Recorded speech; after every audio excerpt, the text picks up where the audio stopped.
This is Lex Van Dam, a man who's about to make the biggest gamble of his life.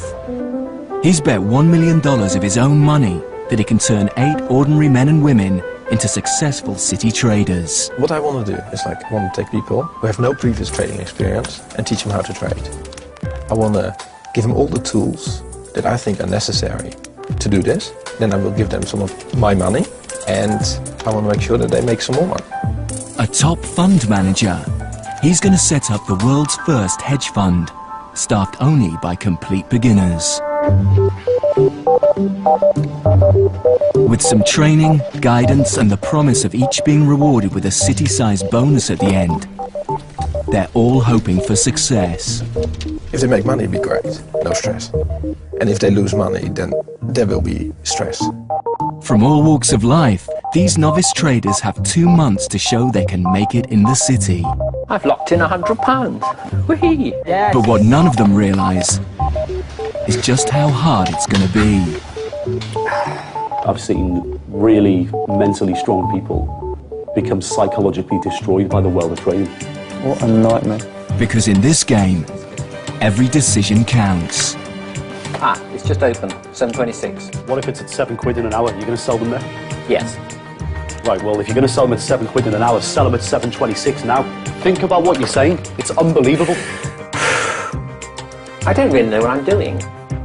As if it wasn't hard enough, they will have to play this game as the global markets plunge into the abyss. 900 quid, like that. As the pressure mounts, will everyone make it to the end? It doesn't matter anymore, you've had your chance. You cannot let emotions get in the way. If you get upset, then this is your last week. Okay. I'm taking a huge risk here, and if they don't care enough, then I'll make sure they care. Can the beginners become profit-making machines?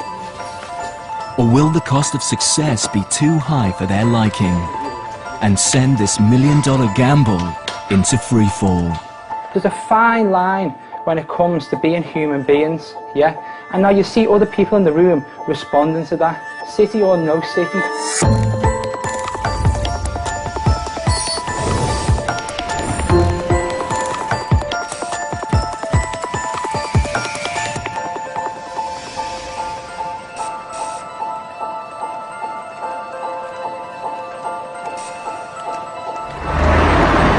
With $1 million of his own money at stake, Lex Van Dam alone will choose the novice traders. It has to be like a diverse group of people. But we do need people who are able to work very hard and who are able to cope with a certain level of stress. After 16 years as a successful trader, he knows exactly what he's looking for. To qualify for a place, the applicants only need 2 qualities: the ability to handle stress and be good at maths. What is 32 times 32? 32 times 32.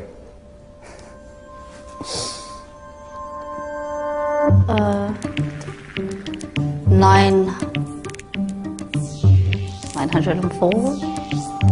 1,240. What's the most pressure you've ever been under? I thrive under pressure, actually. What is 32 times 32? Oh, my brain is just not functioning, sorry. 9,942. Would you screw someone over to get ahead? No, never. I wouldn't like to, but if I had to, I would do. Whilst thousands applied, there are only 8 places. What is 32 times 32? The first to impress Lex and secure a spot 1,024. is 36-year-old retired soldier Mike Tavel. I'm a good bet. I've got a lot of good skills, and I'm raw talent. After 13 years in the parachute regiment, Mike reached the rank of major before retiring to live in Jersey. I'd been thinking about leaving the army every day since, about 1996. I'd done a long stint in Afghanistan, and I just thought, can can I do this again? I've maybe had my time of selfless commitment. Now I just want to earn some filthy lucre. Joining Mike are the remaining 7 successful applicants who will all undergo a rigorous training program. We've got 8 weeks here, so we need to make money over those 8 weeks. So we need to think about what is going to drive stocks over that period. If you can predict tomorrow's newspaper, you'll be very rich. Nobody asks you to be awake every night. But if you sleep really well every night, there's probably something wrong. That's the most you'll hear me speak, ever. Okay. From Lincolnshire, 34-year-old shopkeeper Amit Jopanputra sees this as an opportunity to get himself a better life. I mean, just walking out into the street, you know, it's different completely, obviously, you know. Instead of selling Mars bars and tea bags, you know, I'm probably going to try and sell shares in Vodafone and stuff like that. So yeah, it's different. I just want to find out more and see if I can cope with it and see if I can understand the subject a bit more. The group have just 2 weeks to get up to speed and will be trained by leading city experts. There's no right way to trade. There is no rule book. What there is different people finding what suits them and makes money. They'll cover everything, from generating ideas... We're interested in trading on the stock Benfield, BFD. Could you give me to phoning up and placing a trade with a broker. 245 3/4, 46 3/4. Quite a thin size at the moment, Simon. From Croydon, Oxford-educated IT engineer Simon Brew is keen to learn as much as possible. His grand plan is eventually to trade from home using his savings and provide a more comfortable retirement for himself and his wife. Well, I'm just hoping you'll make our fortune. Well, it won't be our fortune anyway. The deal is basically... after you finish. Oh, after? Yeah, actually, I'm seeing this very much as an alternative I'm not career my breath. once this is passed by. Yes, well, just don't do a Nick Leeson. The team are also taught how to decipher highly complex technical analysis. Basically what it is, it's a mathematical representation of momentum in the market. As well as essential insights into trading psychology. In all aspects of human activity, there's a tendency towards overconfidence. Once you've understood the rules of the game, the challenge is controlling your temperament. 26-year-old Cleo Folks is an ex-vet who lives near Stourbridge in the Midlands. At the moment, she's working for her dad in the family firm, a 300-year-old engineering and property business. My family has got money, but that is no reflection on me because it's theirs, it's not mine, and that's my opinion to life. I've lived on my £20 a week budget. I know how to budget. Money is a drive for me. I'd be lying if I said it wasn't. Soon, they'll be trading with genuine money, and the profits and losses will be real, exposing the novice traders to a whole new level of pressure. 45 versus 45, 90 million rate. 61 plus 52.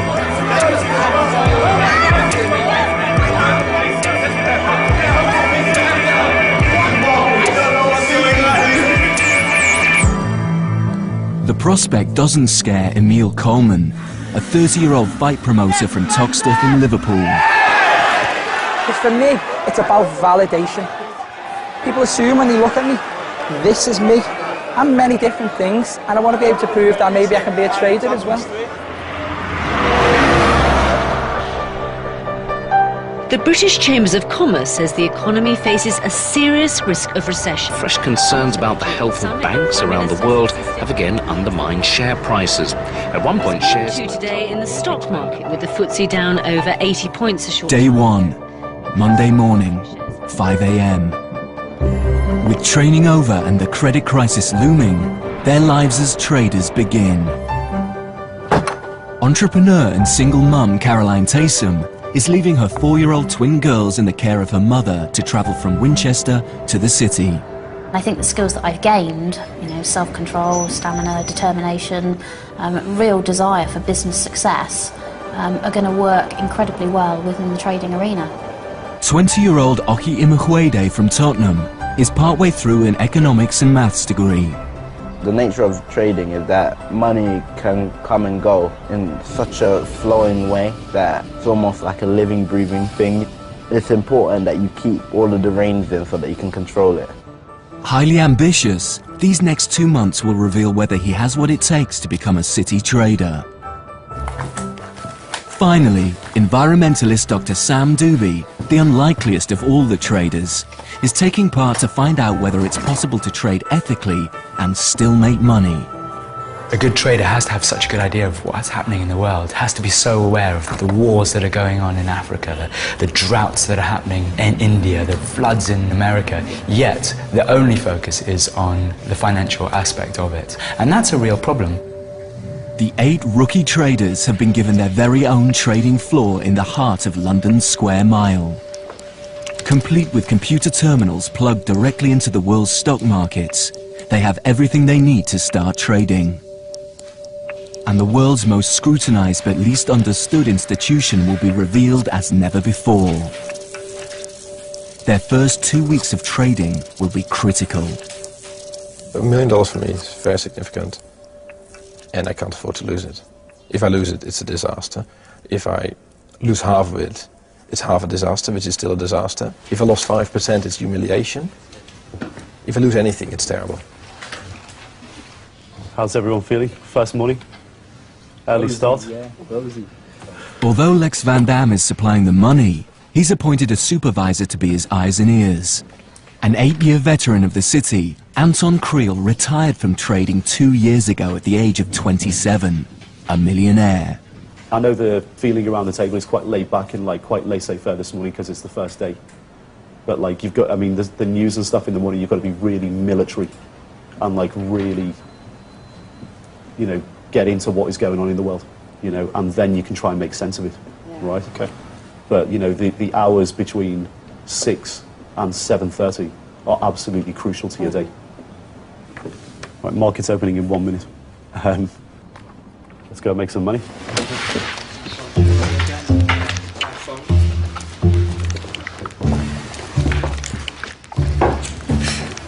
These 8 novices will operate together as a hedge fund. If they're smart enough, they should be able to make money whether share prices go up or down.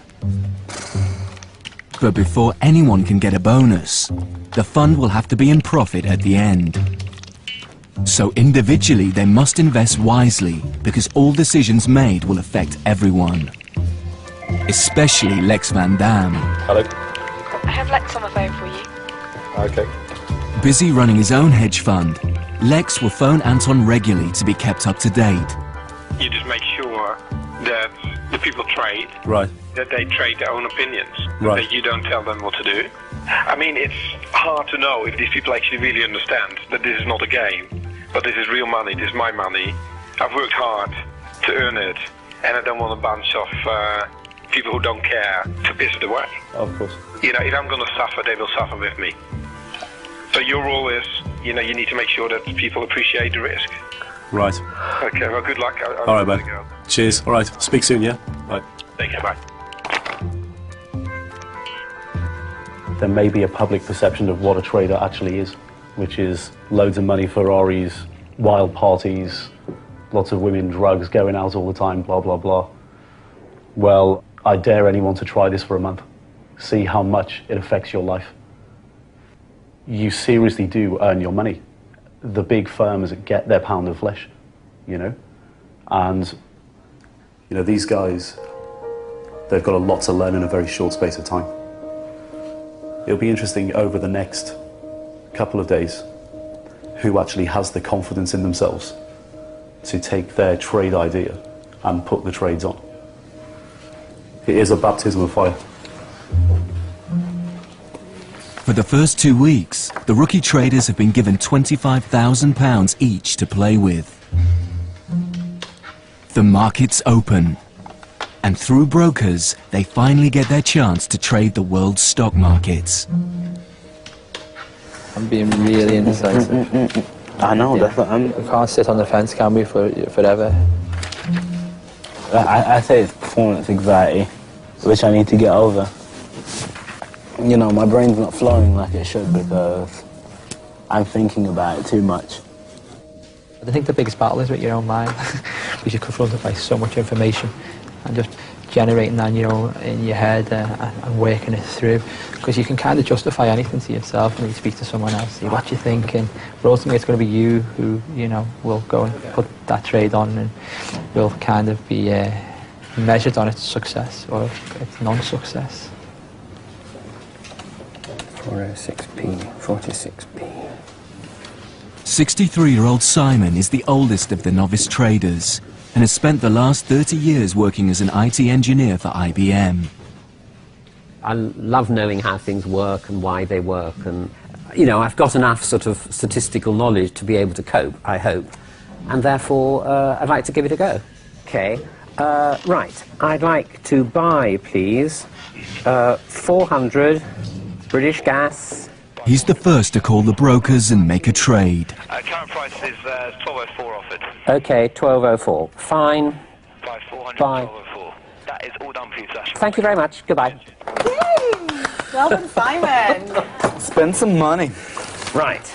I took the plunge, decided to place the trade for British Gas. I'm hoping it's going to rise gently over the next few weeks. Its lowest today was 12.03, 12.04. Whoops, it's just gone down to 12.03. One is in danger of getting neurotic about this, but you just have to move on and concentrate on the rest. I'll probably remember this the trading decision for the rest of my life. It's the first one I've made, it's big excitement, and let's hope it's been successful. To control risk, the traders can only invest £5,000 in any one stock. Done. Believing British Gas is a safe bet, Simon's invested the maximum allowed. So BG Group, he's gone right up to his maximum position size immediately. Right. That's it. Thank All you. right. If you do that in a portfolio as a professional, to me, you have absolute maximum conviction that this stock is going up. All right? And it's almost like you can't be wrong. If the stock does nothing for 3 days or goes down for 3 days consistently, it's going to drive him absolutely mental. Oh, look at this. It's down at 11.86. That's awful. I keep saying I mustn't let it upset me, but of course I keep thinking I wonder what it's doing, and that is in fact distracting me from the main job I'm supposed to be doing, the main job I want to do now, which is look for other trades that will actually perhaps compensate in performance. Right, I'm going to close this chart and concentrate on my next job. You get neurotic staring at it, and that's definitely a mistake. Oh, this is awful, 11.85. Oh my God.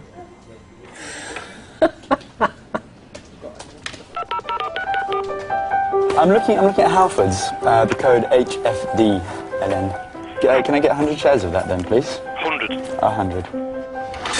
By the end of their second day, several novice traders have taken their first dip into the markets. I'm looking at Admiral. Can I get a price on Domino's, please? DOM. Can I short that if it goes to 189, please? 500. Ultimately, they have two methods of trading available to them.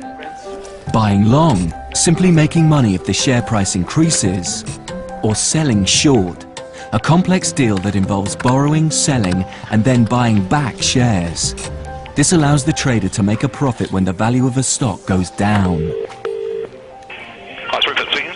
Rupert, it's Caroline calling from Traders. Hello, Caroline. Hello, I'm good. I want to place my first trade, please. That's absolutely fine. Which stock are you looking at, Okay, please? well, I'd like to buy Tate & Lyle, Tate LM. 42-year-old single mum and entrepreneur Caroline has always wanted to work in the city.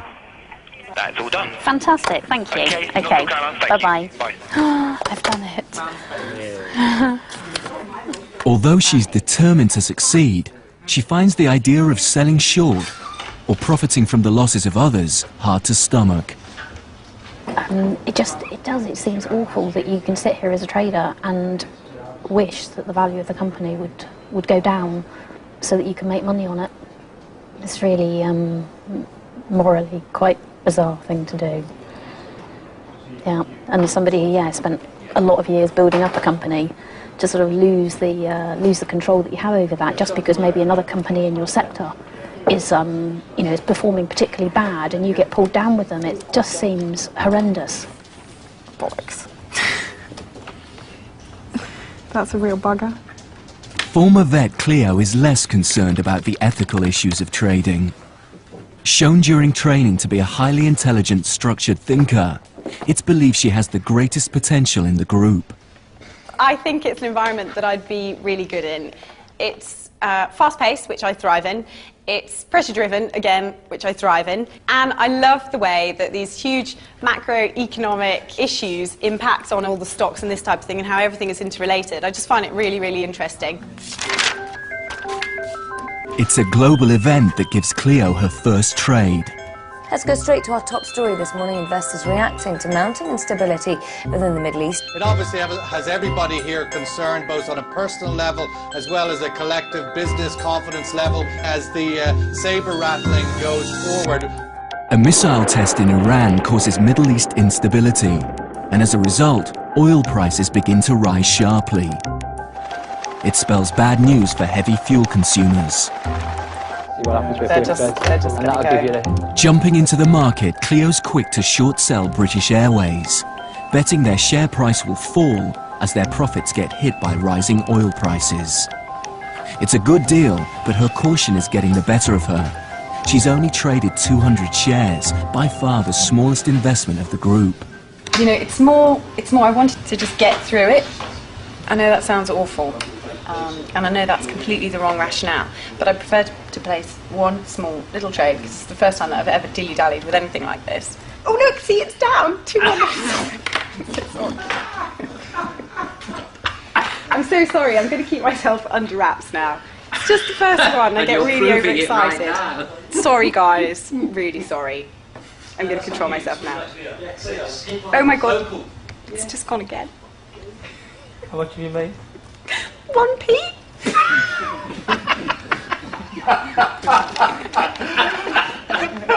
Oh man! I was where. I'm really sorry, the time's wrong. I got a little bit overexcited. Right, what have you done? Okay. 2.5, yeah? Yeah. Quantity 200. I know, it's only baby. Uh-huh. That's it, cool. Well known for their high quality products. So exciting. Right, enough of that. Put your emotions on one side and head on to the new trade.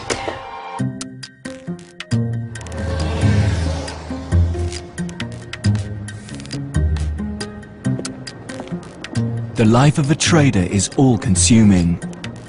Long days begin with very early mornings. The team is expected to be in the office by 6 a.m., working out their strategies well before the markets open at 8.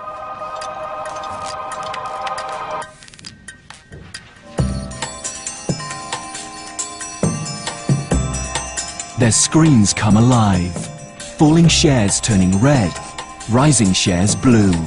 Great, confirm 500 short. Sports Direct. Everything coming out about it's bad. After 3 days of trading, the team has so far only invested 10% of the £200,000 currently at their disposal. But it's not the amount that's worrying, it's the commitment of some of the traders. If you leap with joy or... Simon? Yeah? What price of BG Group in the auction? 1168. My stop is 1160. They're 11.59 now. What price are they in the auction? You're out, mate. I think you better check. Away from his desk when the market opened, Simon is unaware that his shares in British Gas are plummeting and losing the team money.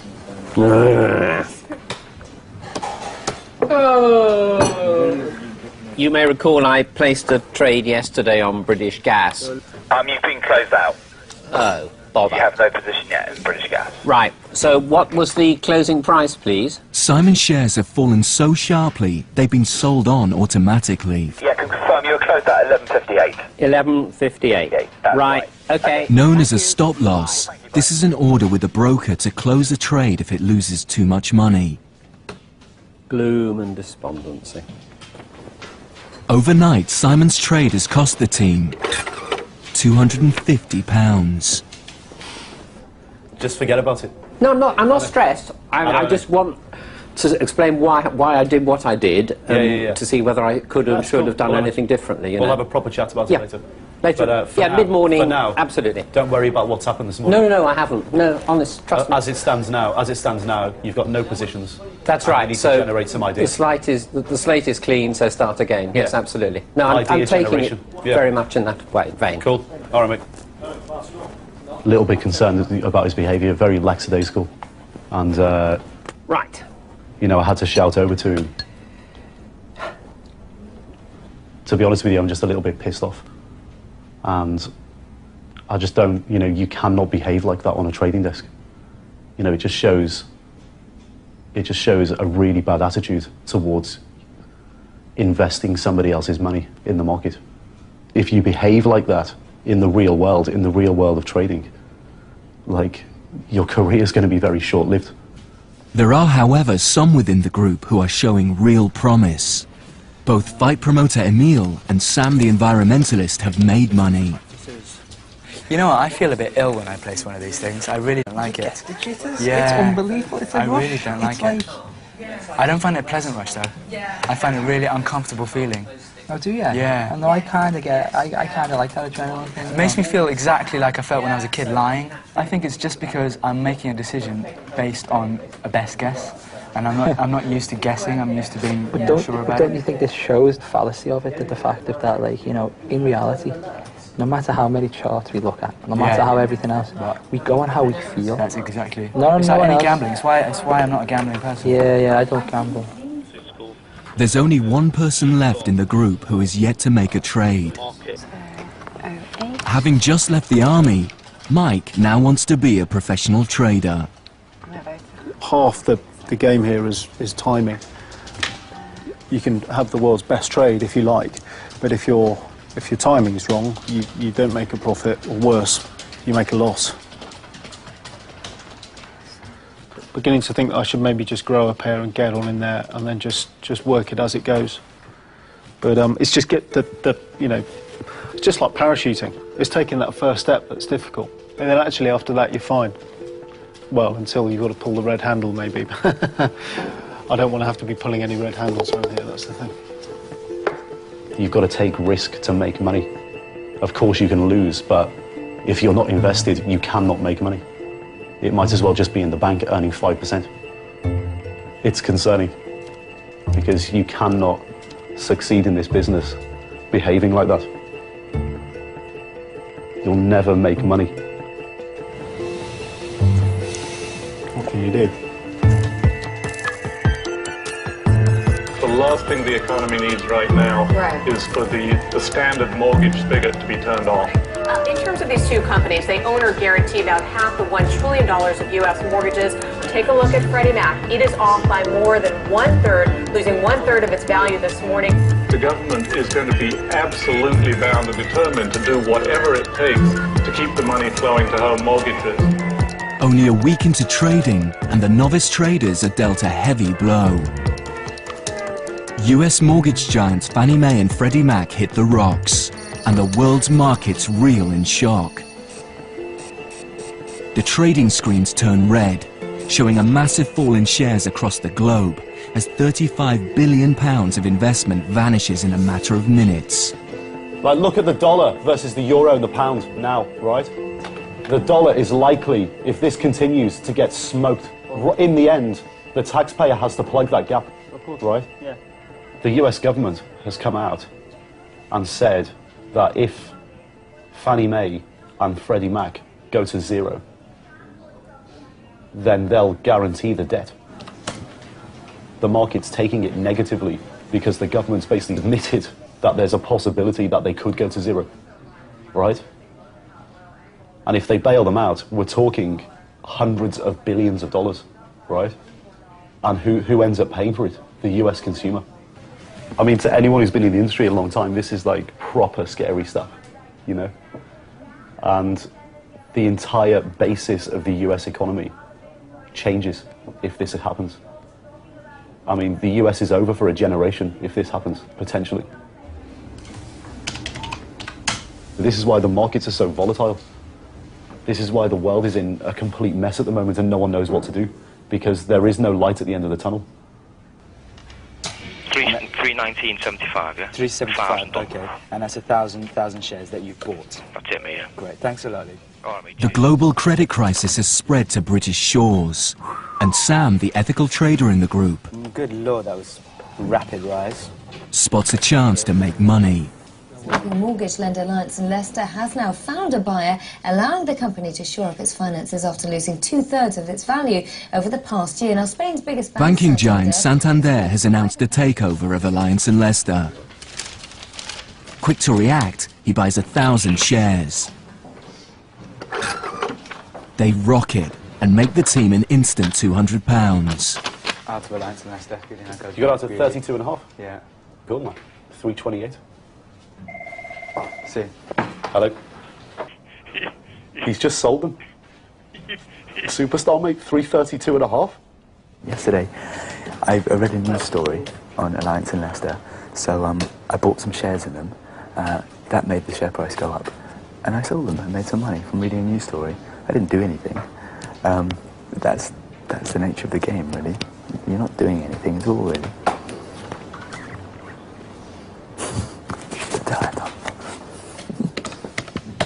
Impressed by Sam's successful investment, retired IBM employee Simon also jumps into financials. Hi. Okay. Not sure yet. I placed earlier a buy limit order on Bradford and Bingley. Okay. And it's just been filled, so. Oh, cool. Okay. Hope for the best. All right. Buying long into Bradford and Bingley, he hopes to see their share price rise. But less than an hour after he places the trade, its share price plummets. I'm afraid my long in Bradford and Bingley didn't work. Really? Bloody hell. Sorry about that. It's very frustrating. This is just an unbelievably complex business. You've got to keep your emotions in check, you've got to do the analysis, you've got to do your homework. There's so many balls to keep in the air.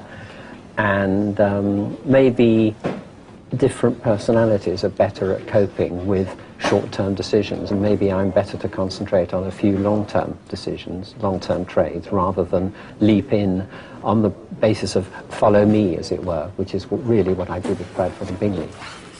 Simon's decision to buy into the UK's largest buy-to-let mortgage provider at a time when many are going to the wall, obviously ridiculous, right? Hasn't gone unnoticed by Lex and Anton. Clearly his mind's just in the wrong place. Like he's not then, like, it's not just him. I mean, there's other people in the group that just, the whole general level of focus of the group is just too low. Like, these guys are just not intense enough. Of greater concern to Anton and Lex is that those who should be showing the most promise are also struggling. Oh, hi. It's Claire from Trades Again. Is that Luke? Hi, Luke. I put a sell order in with Rupert for GSK, GlaxoSmithKline. Feeling the pressure, Cleo has sold all her stock and now has nothing invested. Oh, man, look, now it's gone straight back up. Stupid idiot folks. I think there might be a bit of an issue with Cleo, because she's just traded out of her only 2 positions, which were tiny anyway, and now she's got 0 risk. Well, maybe she's just rethinking it, no? Maybe, but I think the way she did it, she's lost confidence. I've just taken a loss and it's gone down. You know what? I don't like trading. You want them to generate ideas, and you want the book to go up, and you want them to be confident. So you want them to be upbeat, but at the same time, they've got to be disciplined, because some of the stuff they're doing is nuts.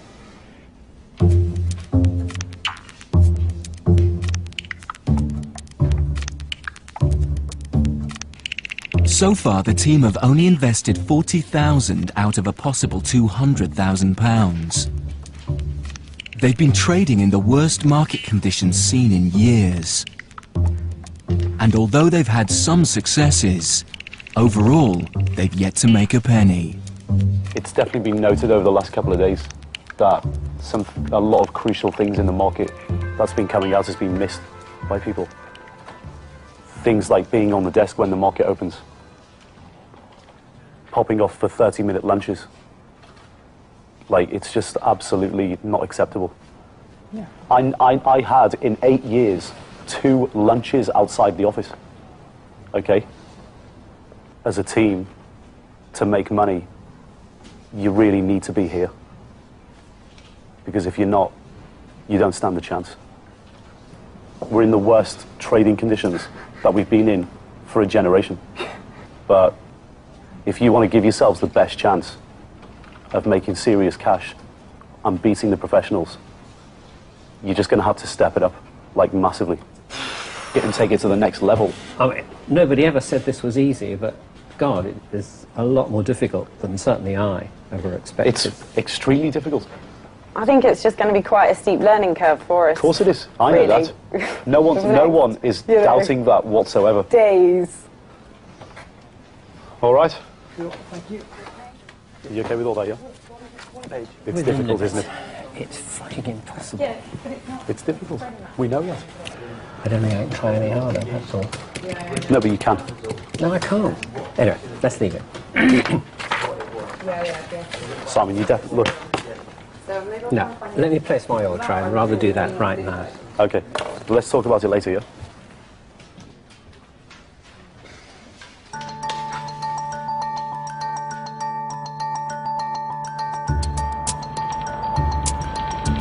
The end of week 1. And so far, retired soldier Mike has only dabbled in the market. Mike knows he needs to make money if he's to see a bonus, and with aspirations to become a full-time trader, he wants his first meaningful trade to be a statement of intent. I'm just extremely competitive. I wear a heart rate monitor so that I don't run too fast. Sometimes I have to rein myself in because it forces you into places where you don't really want to be, like racing my girlfriend, getting dressed and things like that. 1056 at 1057.5. 1056 or 1057.5, yeah. His trade idea is a highly controversial and risky one. Just looking at the opening prices on HBOS, there is people are staring at each other, across the city. Who's going to win this game of bluff? A cash flow crisis for Britain's largest bank, HBOS, has forced them into a rights issue, which means going to their shareholders and asking for more money. Mike has calculated that the rights issue should go well, sending its share price up. Ka-ching, okay? That's a good scenario. That's the side of the bet we want to be on. Right, but to cover his position, Mike has decided he also needs to short sell German bank Allianz. As the underwriters of the rights issue, they will have to pick up any shortfall, a potentially huge liability which could see their own share price fall. This trading strategy is known as hedging. It's the essence of how a hedge fund works. If he's right, he'll make more money on this deal than everyone's trades put together. Hi, it's Rupert. Rupert, hi, it's Market Traders. How you doing, mate? Hi, mate. Yeah, good, thank you. ALZ.de. The 110. 110. 23. Euros, right? That's right. Sold 46 Allianz at 110 spot 23 euros. Confirm. HBOS, HBOS, LN, bought. Yes. 1419, 278 spot 25. That's right. Lovely. Nice doing business with you, mate. Thank you, mate. Cheers. Bye-bye. Well done. I mean, there's risk in every trade, but I've worked through the numbers, and my downside risk is far smaller than my upside gain. And if it comes off, we'll make a lot of money for the team.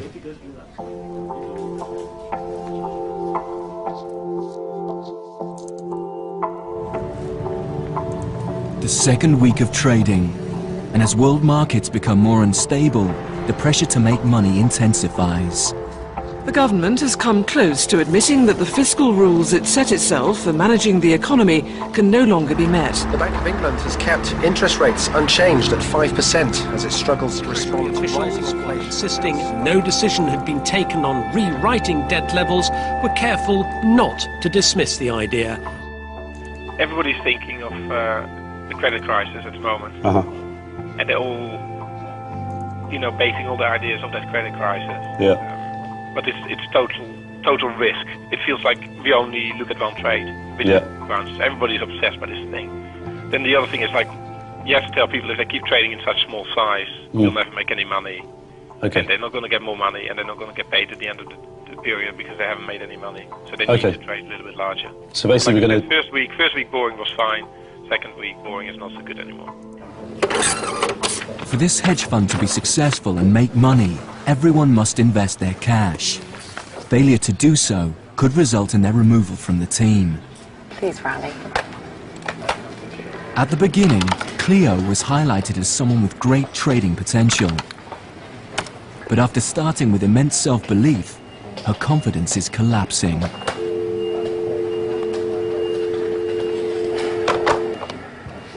With no trades in place, she must get invested to stay in the game.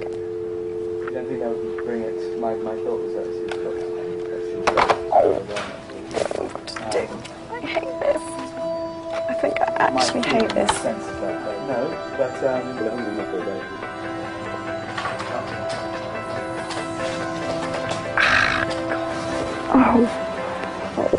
Folks. Such an idiot.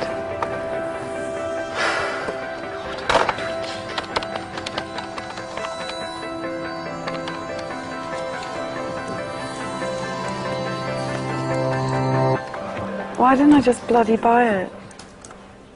she's actually really scared about trading, which is a little bit concerning. I think I might have to go and speak to her later, take her out of the office or something, because yeah, I can see that her head's a bit all over the place and she's really scared about pulling the trigger. I just can't commit to it. I just can't commit to it, you know? You don't, look, it's very, very difficult, this business, okay? And you know, it's the whole... It's difficult to I'm take... a perfectionist, to take that abstract thought process and those ideas, those trade ideas, and put them into practice and then manage risk, okay? They're two really different skill sets. But you're indecisive because you're a perfectionist, right? And you can't have indecision in the business. I know. I'm so aware of this. Okay. Yeah, I'm telling myself the whole time. Nothing ventured, nothing gained. Just put it on, just put it on. And then I just sit there and fanny about. Just accept do that. nothing. Just accept that you cannot be right 100% of the time. It's impossible. I know. It's absolutely impossible.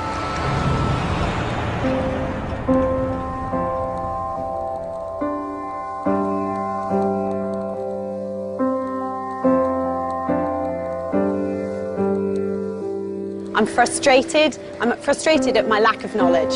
Massively frustrated by it. And that spills over in this, you know, this sense of being. And I feel like a lamb to the slaughter at the moment. Now I feel pressure that I've really got to find trades to put on.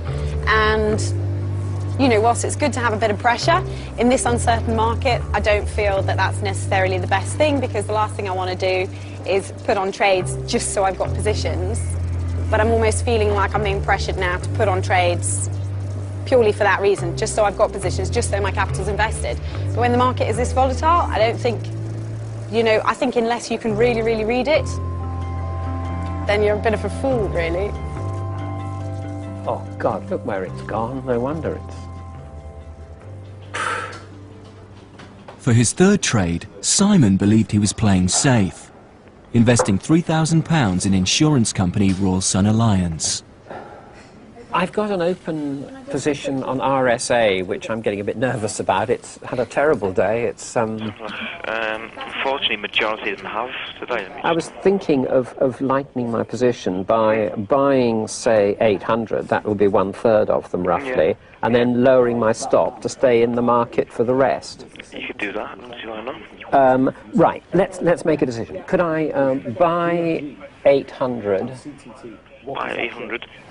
At whatever the market price is now? It's 50 and spot 4. Simon has just made a fundamental mistake. To reduce his risk, he should have sold 800 shares. Hang on a sec, you've got a sell stop loss on, yeah? No, I've got a buy stop loss. You've got I beg your pardon. I'm so sorry. I've gone completely the wrong way. Right, This was a buy. You're at 800 now, you see. Ah, well, could you sell them again? That was a mistake. Simon, I'll be selling you 1600 now, is that correct?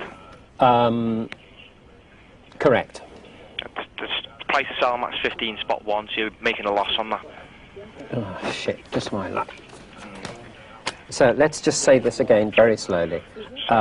You have sold 1,600. 1,600 at 115. 115. Spot 1. Spot 1. Okay, that's amended for you as well. Okay, done. Thank you. Cheers, Sam. Cheers. Bye. Bye.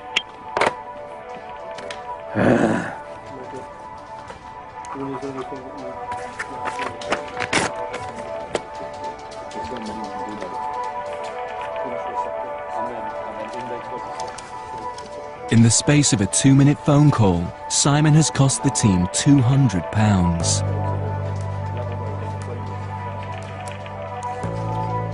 So far, every deal he's made has lost money.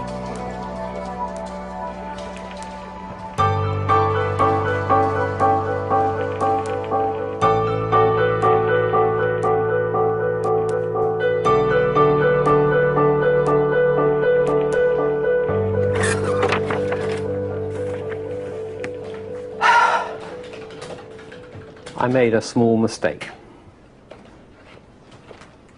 So he basically shit himself. Yeah. Went to sell a third of the position and ended up buying it. Right. Right. And then he realised what he'd done, and then went to sell double the amount to get his position correct. And then So he bought instead of selling. Yeah.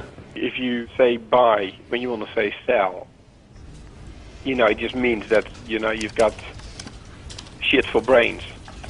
Well, yeah. That's what it means. It's totally switched off. He's panicked, shit himself, lost his mind, and done the trade the wrong way around. I'm pretty annoyed because there's mistakes and there's mistakes. Yeah. We have to think about what we're going to do about this. Yeah. Cleo was has been a bit of an issue in the last 24 hours. She's actually scared of having positions. Right. We were off the desk today for an hour and a half, and I've got shit to do. You spend an hour and a half with her. Yeah, because, mate, she's crying. Do you know what I mean? Who can cry for an hour and a half? Someone who's never traded before, who's scared of trading, 1 week into this exercise, right? That's a person who can cry for an hour and a half. Great. One has shit for brains and the other one starts crying. We're doing well here. Yeah. It's judgment day for Mike's biggest trade. The results of the HBOS rights issue are in, and it's not the news Mike wanted to hear. HBOS, Britain's biggest mortgage lender, raised about £4 billion in a rights offer to shore up its balance sheet. The trouble is, most of the shareholders didn't actually take up their rights to the shares. Today, shareholders bought just 8% of the stock on offer, leaving the underwriters, Morgan Stanley and Dresdner Kleinmont, with a bit of a headache. Underwriters will try and get subscribers. Do you know anyone who's long, somebody's long HBOS? Yeah. One of you guys? Yeah, it's Mike, yeah. It's just time to keep an eye on the price this morning, because yeah, he's on it, yeah. It's not very good news on them either. No. With HBOS falling, Mike's short sell in German bank Allianz isn't working either. Come on, HBOS. Despite the problems, its share price is unaffected. I'm hanging on to my arse here. Jesus Christ. I mean, my reason... What is your ratio telling you? Your ratio? It tells you that I'm down about 4%. I'm right on the brink. Come on, bitch. For sake. His £8,000 pairs trade is now losing money. It's not good, not good. And he's provoked the wrath of Lex Van Dam. Hello. Hello, I have Lex on the line. Okay, thank you. Thank you. Hey, how you doing? Hey, man, how's it going? Okay. You see HBOS? Yeah. Does Mike know what's going on? I don't know. He hasn't spoken to me. It was madness itself to go long HBOS. He's been waiting for weeks to trade, and then this is the best thing he can do. It was just stupid. Okay. He's just sitting there in the ocean, and maybe the wave goes the right direction, and maybe it goes the wrong direction. And we both know the way they're trading at the moment, it's always going to go the wrong direction. I've just got to be I really have to go. All right, cool. Bye. Yeah, bye. Mike. I reckon I need to cut that position. We're down about 5, just under 6%. Okay, so the cut's there. Cut it, move on. Don't feel bad about it. It's, shit happens. Shit happens, and this is just one trade out of many that will happen. Absolutely. Yeah? Cool, all right, So mate. if you want to do that, that's cool. Okay. Yeah, he's gutted, but like I'm looking at this personally as a trade that could have gone massively right and a little bit wrong, and it's gone a little bit wrong. You know, he spent an entire weekend probably thinking about it, walked in and lost money, right? And that's just the life of a trader.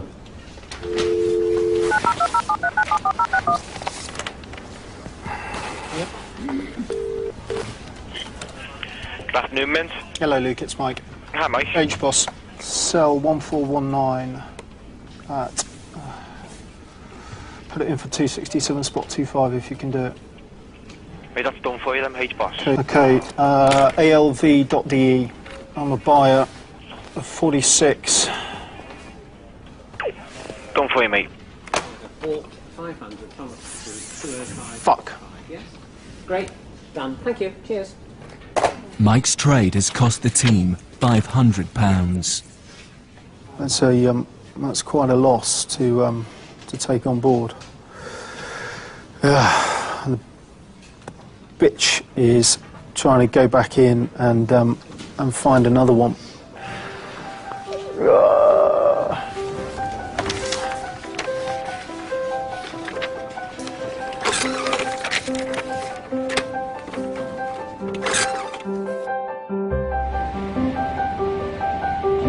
The UK's biggest mortgage lender, Halifax Bank of Scotland, has announced that its statutory first-half profits plunged by 72% to 848 million. The bank blamed the loss on the credit crunch and also reported an increase in bad debt.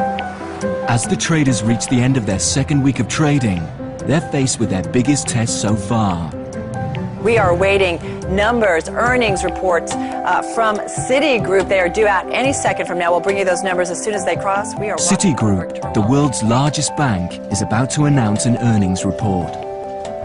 In the financial world, this is a global event and will have a massive effect on the world's stock markets. If the team properly hedge their investments, the fund should be able to cope with anything the market throws at it. I'd like to sell, i.e. go short on that. With market confidence in the banking sector at an all-time low, It's a red day. We need a red day. the novice traders have predicted the figure will be bad. 1,000 would be 2,000. Convinced there's an opportunity to make some quick cash, they all go short. 263. Well, I'd like to put in an order to short 900 of them, please. Okay. I want to sell short. 698, £7.5. 697, 700. Okay, I'll sell. Can I have 698? It's not actually bid there, it's 697 bid. Okay. You wanted to sell it at 698? Yeah, sell short. That's my biggest trade. How much? Nearly £3,000. Ooh la la. Back in the game. Hi, who's that? Hi, Rupert, it's Emil from Trades. Hi, you okay? Can you look at Domino's for me? DOM. In total, they short sell 16,000 shares, a massive £41,000, in the hope that prices will fall. Yes, baby, go down, go down. But not one of the traders has hedged their investments by going long in case prices should rise. A potentially calamitous mistake. Well, it looks like that these numbers are better than had been estimated, Carol, and we are actually seeing, as we speak, the futures really paring the losses very rapidly. As I look at my Bloomberg terminals, you can see what the shares are doing in the pre-market already, up by 3%. Sell. And RBS is going up with that news. Is there something else? RBS Is there is something going else? up. Is there How something can else? RBS It go just means up it's going with up. that news? Noise is going up. Only a fraction, so is there something else? For the novice traders, it's the worst news possible. The figures are better than expected. The markets immediately rally and share prices rise across the board.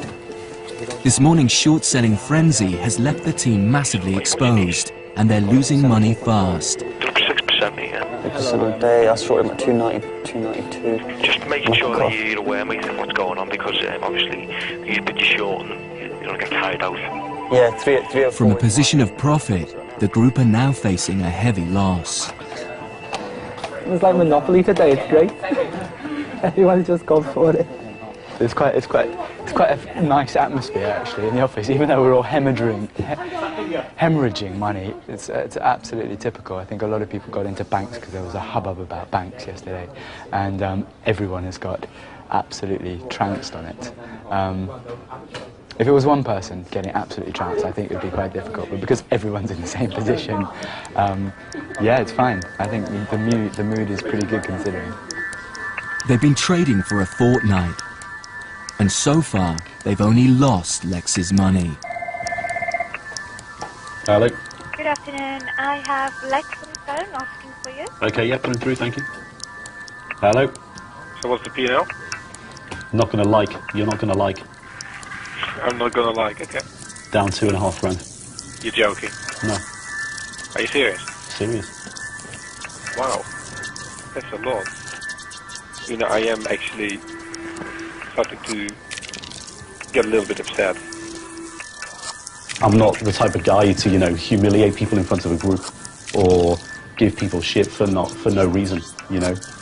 But, you know, if I have to give them shit, it's for their own good. Because if I don't, Lex will walk in one day and just destroy somebody in front of everybody. And that's not going to be good for anybody. Oh, we're getting our fucking faces ripped off, that's what's going on. The people who are doing their conkers today are people who've shorted on the open and bought nothing against it. Right? Yeah. Market moves 0.5%, and look how much money you can lose from a 0.5% move in the market. You've been muppets. Like, you've shorted something naked after all the conversations that we've had, right? And it hasn't even entered your mind to buy a UK bank against it, given that financials are the most volatile sector in the world right now. Yeah. You've got to learn from your mistakes. It's risk management. Naked punting is for idiots. And if you're down 2 grand today as a group, yeah, and you multiply that by 45 days that we've got left, you're going to be down 90 grand on 500 grand. What do you want me to do? Like, put everyone up against the wall with a gun to the head and say, fucking manage risk. You're trading with somebody else's money. You know? If this was my money, I'd be so scared. You've got to seriously think about what you're doing and the risk that you're taking. Because we walked in this morning, and I don't think anybody thought we'd be down 2 grand this morning, right? No. No one thought that. But guess what? 4 hours later, we are. This is the week where they need to make some money. Oh, it's so kill me. I don't need to feel this self-worth at the moment. We are under Russian invasion and Russian occupation right now. Turkey, Azerbaijan and Armenia, the countries that border it. Like, this is gun to the head time. Fine, decision, I will sell them. Now. Look, I'm not telling you what to do. No, I know you're not. Christ's sake. If it's legal, the morality is irrelevant. Is that what you're saying? Sam, it's a bad world. I think it really brings out the bastard in you. The last time I had trauma like this was getting divorced. If people walk out because they can't take it, so be it.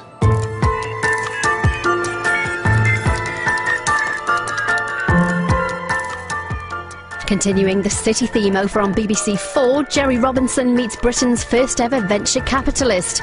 And Charlie Brooker's got a thing about TV shows that come with a mission to achieve, and he's firing off again next on BBC 2.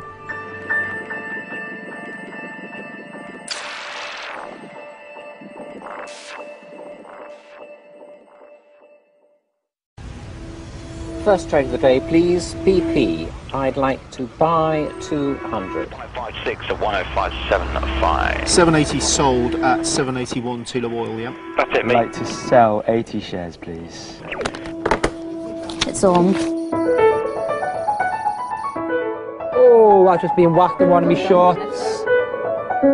This is a trading room like no other, because no one here has ever worked in the city before. 900 quid, like that. These 8 men and women have been given $1 million and 2 months to run their own hedge fund and invest in the stock market as they see fit. This is one of those experiences that money can't buy. Go on, Lockheed Martin. It's a radical idea created by one of the UK's leading hedge fund managers, Lex Van Dam. I'm taking a huge risk here, and if they don't care enough, then I'll make sure they care.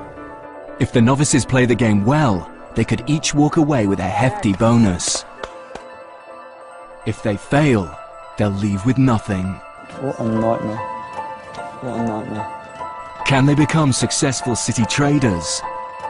Or will the pressure of trading the worst economic crisis in a generation push them over the edge?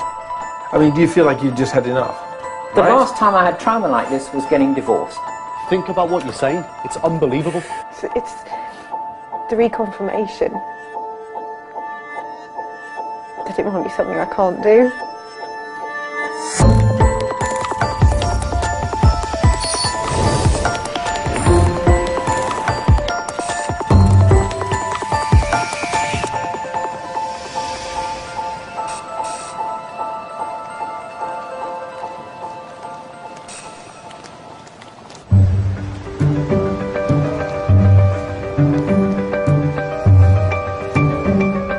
"7 a.m.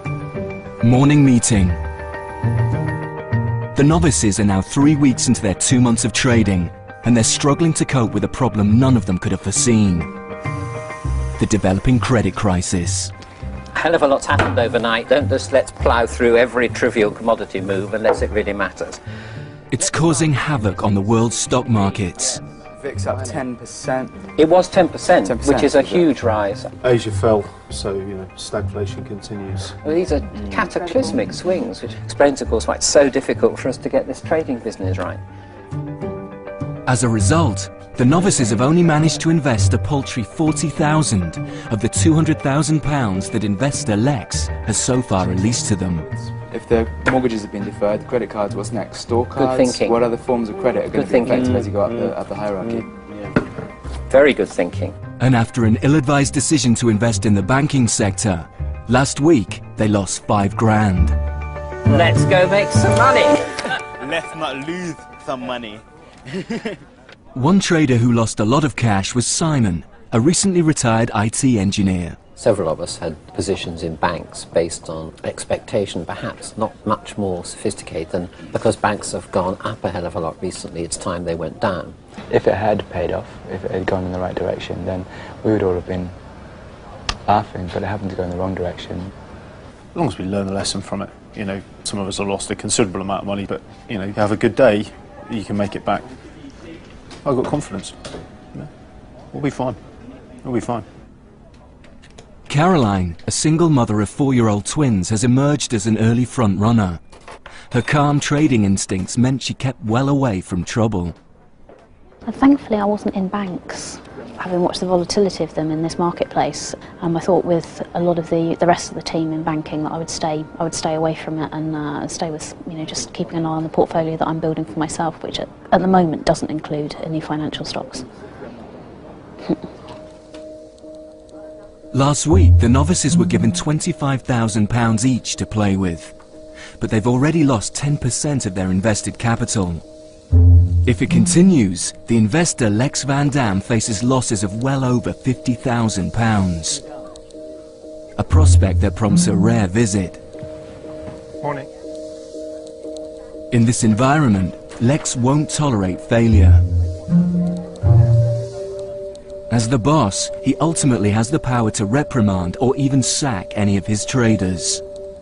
Some of you might have felt like you can't do the job or it is impossible, but maybe nobody has been able to do the job and maybe it has been impossible. A lot of trading has to do with being able to tolerate pain. In my case, it's been almost continuous. It's just drip, drip, drip, drip, drip. More pain today, more pain yesterday, which I'm sure is affecting my morale and therefore my ability to make decent decisions the next day. Do you feel like if you cut, once you've cut, the pain is gone? Don't you feel better? No. No. Personally, I don't. I do. I definitely feel better when I've cut it. These stocks have no memory. Yeah. They don't care. You don't want to make it personal. The stocks are there to make money. Well, I had a great day when I know everybody else was having a really shit day. So how did it make you feel? It made me feel great inside that you know, I was, you know, I guess Beating the going in the opposite. No, because I felt terrible that everybody else was, you know, doom and gloom. But did it not give you a little bit of joy? Yeah, inside to see other it did, people suffer. Yeah. And you No, like not sitting to there. see other people suffer. No? Because I don't want the rest of the team to suffer. I think, like, as a group, there could have been a lot worse. We could have been sitting here and, you know, on a significant loss that we could not make up. So that's why everybody is going to get 50k. So everybody's capital is going to be doubled. You're smiling.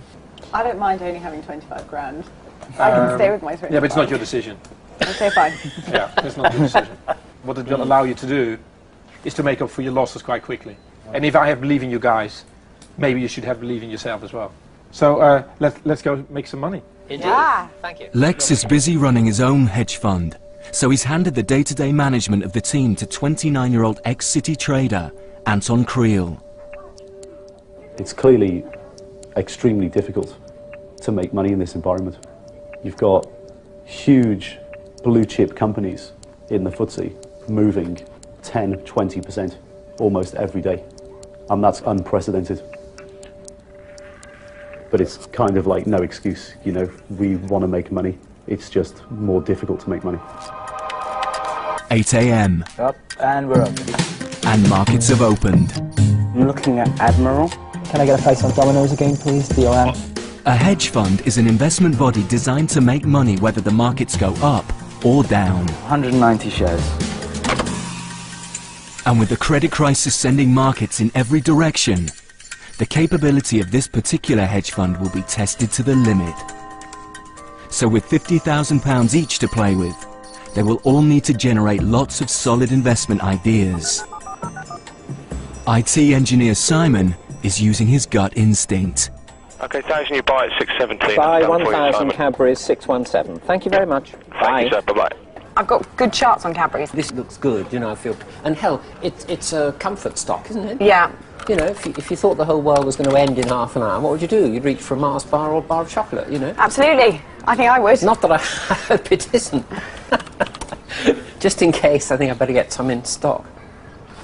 For retired Army Major Mike, the best ideas are simply the ones that make money.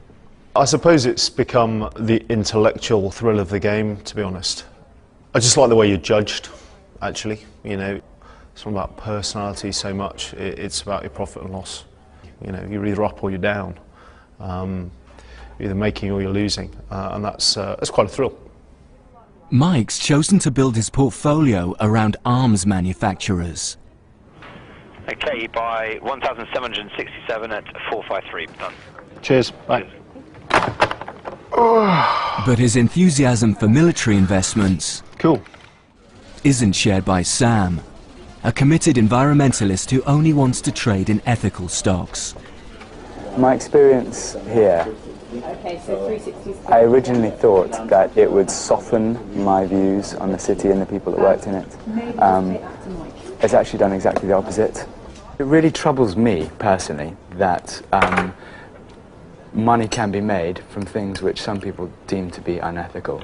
And I have a real issue with that. It's the kind of clean profit-taking with absolutely no regard for who the end user of these weapons are that I find really troubling. Their ability to sell to a particular nasty dictator is governed by the UK, and they need an export licence in which to do so. So it's sanctioned by the British government, the government that you elect.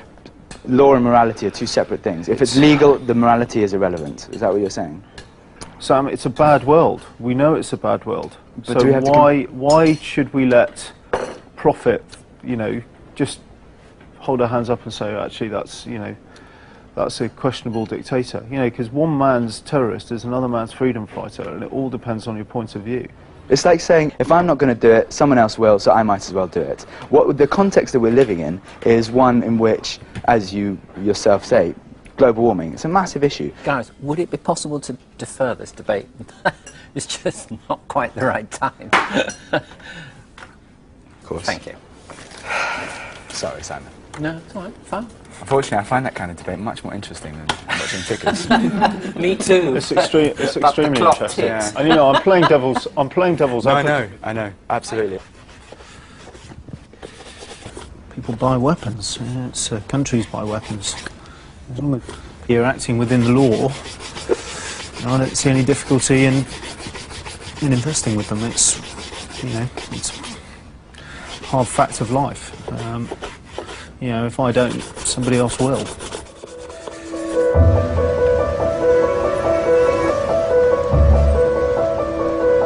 The credit crunch summer of 2008 is biting hard. Many members of Congress blame oil speculators for driving up the price of crude. Barrett Developments is surging today, at least its share prices. In a tough market, the traders need all the help they can get to generate ideas. So information is everything. Start with index moves. Dow down 0.25%, S&P down 0.5%. A never-ending onslaught of news must be dissected, analysed and debated. An earthquake in Japan. Oh yeah? 6.8 on the Richter scale. By Japanese construction firms. 160 people injured. All in pursuit of profit. What would you do, buy yen? Earnings reports, oil prices, commodities, currencies, politics, the weather. We're certainly not done with this storm yet. And we'll keep Anything and everything can move the markets. Standard Chartered earnings coming in stronger than estimated. Standard Zohi up 3%. Up 3%. Sixth best performer in the FTSE. Traders who want to win must stay one step ahead of the pack.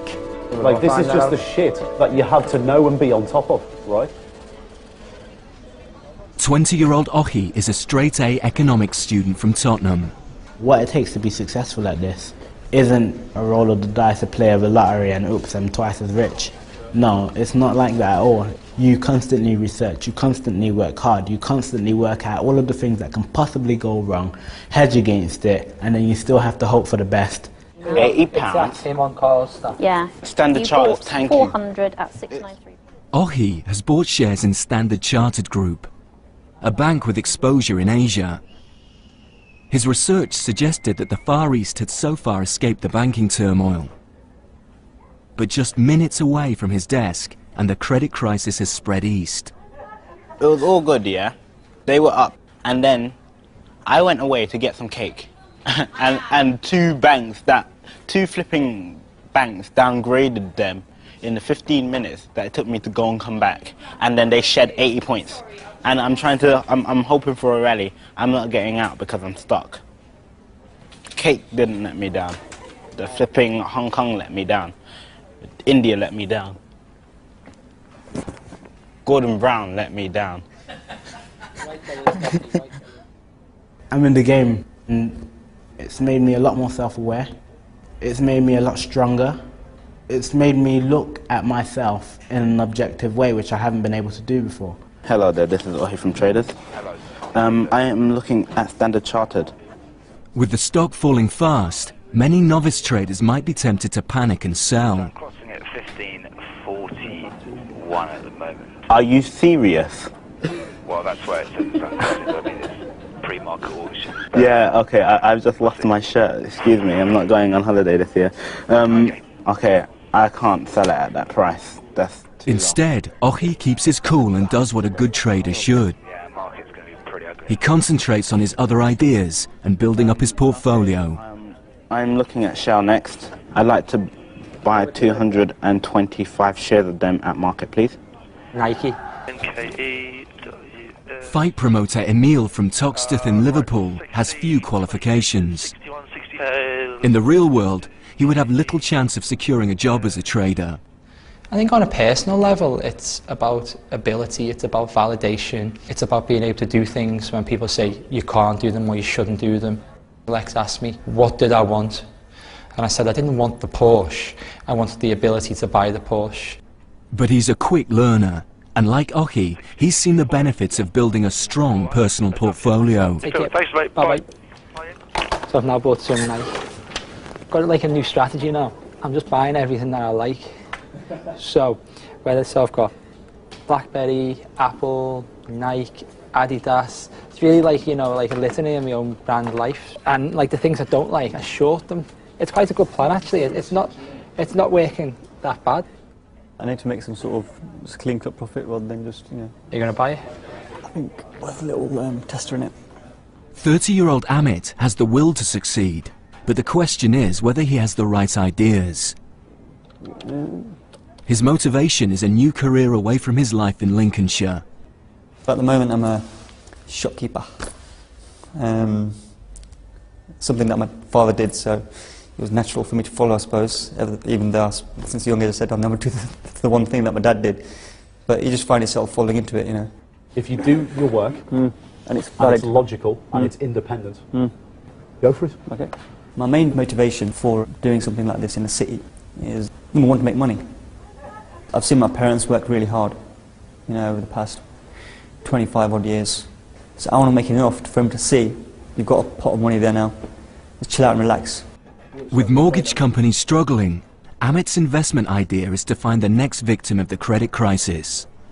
It's all about second guessing, trying to figure out what everybody else is going to do next. So if you can possibly home into that and work out the way they're feeling, then you can make money off the back of that.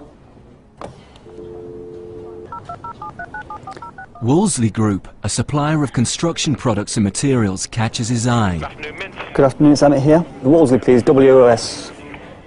Pre-tax profits have fallen 35% and its share price has plummeted. Okay, I want to sell 1,300, please.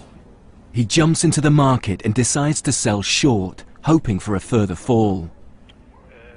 Selling short is a complex deal that involves borrowing, selling and buying back shares, and allows the trader to make a profit when the value of a stock goes down. If Amit's right and Wolseley's price falls, the whole team will profit, but not everyone agrees. Are you absolutely positive about that? Of course I am. Don't worry about it. All I'm saying is, what if it's hit the bottom, right? Maybe all the bad news that company's had 270 is in the price. No, it's not. Don't worry, mate. Just relax. Cool, all right. Good. You've got to decide for yourself in this game. You know, if you let too many people influence you, then, you know, your brain just starts wandering off in different directions. You know, is there any more bad news going to happen for Wolseley? I mean, my feeling is no, but Amit clearly sees it the other way, so I think that's fair enough. I just hope it goes the team's way.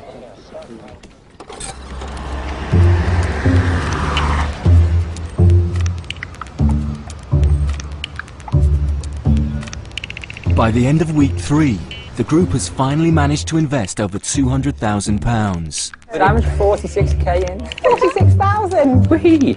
Simone! Go, Simon! That's a pound above where I bought it. That was the one figure I wanted to see. That's a good trade, mate, seriously. Aerospace. Some of the novice traders are beginning to play the game well. They've built bigger portfolios and are starting to make a profit for the very first time. Over the last 48 hours, I think you've traded really, really well. Like, seriously, in the last 48 hours, you've made massive progress. Like, massive. Excellent. So you should be proud. Keep up the good work. All right. How's things with the boys, with the girls? Yeah, things are okay.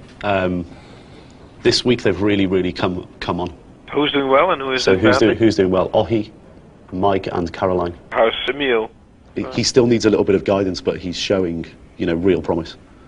Okay. Amek, please. 230 Amek, you can sell 852.5. Okay, got that. Great, thank you. And the second one, don't go away. IT engineer Simon is now almost fully invested, with a portfolio valued at £46,000. Done. Thank you very much. Thank you, Cheers. Simon. Bye. Bye. We've had several days where everyone has been seriously down, day on day on day, and now at last 5 of us are in profit. I think as Winston Churchill said, this is not the end, this is not even the beginning of the end, but it is the end of the beginning, and maybe a few of us feel that now. By far the biggest investor in the team, he's managed to build his book in just a matter of days, a potentially risky strategy. Investing this fast could backfire. With £200,000 of Lex's money still available, the other novices are being far more cautious. Some more than others. Having sailed through the selection process, ex-vet Cleo is great at generating ideas. She just can't put them into practice. In really simple terms, I am an absolute fool. The problem is so big that she just has one investment in place, by far the smallest portfolio in the team. I just hate losing money. Really hate losing money. You know, and I appreciate this. If it was somebody else, I'd be saying, for Christ's sake, look what you're doing. But when it's yourself, and you've got such a degree of fear, it's very, very difficult to step outside that and just force yourself to do it. It's just a nightmare, it really is. If Cleo doesn't invest, potentially the whole team could suffer. You've done nothing in a week, really. I know, I appreciate that. Right, you need a book. Yes. Right, and it's been a week. I know, I know. It's a hedge. Not about, yeah, it's a hedge. And yeah. you just put it on. Okay. Hold on. Are we in the auction? Oh my God, the markets are open. Right, look. You know, when it's here and you're watching it going tick, tick, Okay, I tick, need tick, to short tick. set. Oh no. No, but look, when you're watching this and it's going tick, tick, tick, tick, tick. Yeah, yeah. You don't want to sell it. No, no. Right, and then 6 hours later it's here. Yeah. Can I go and check the markets? Go on. Thanks.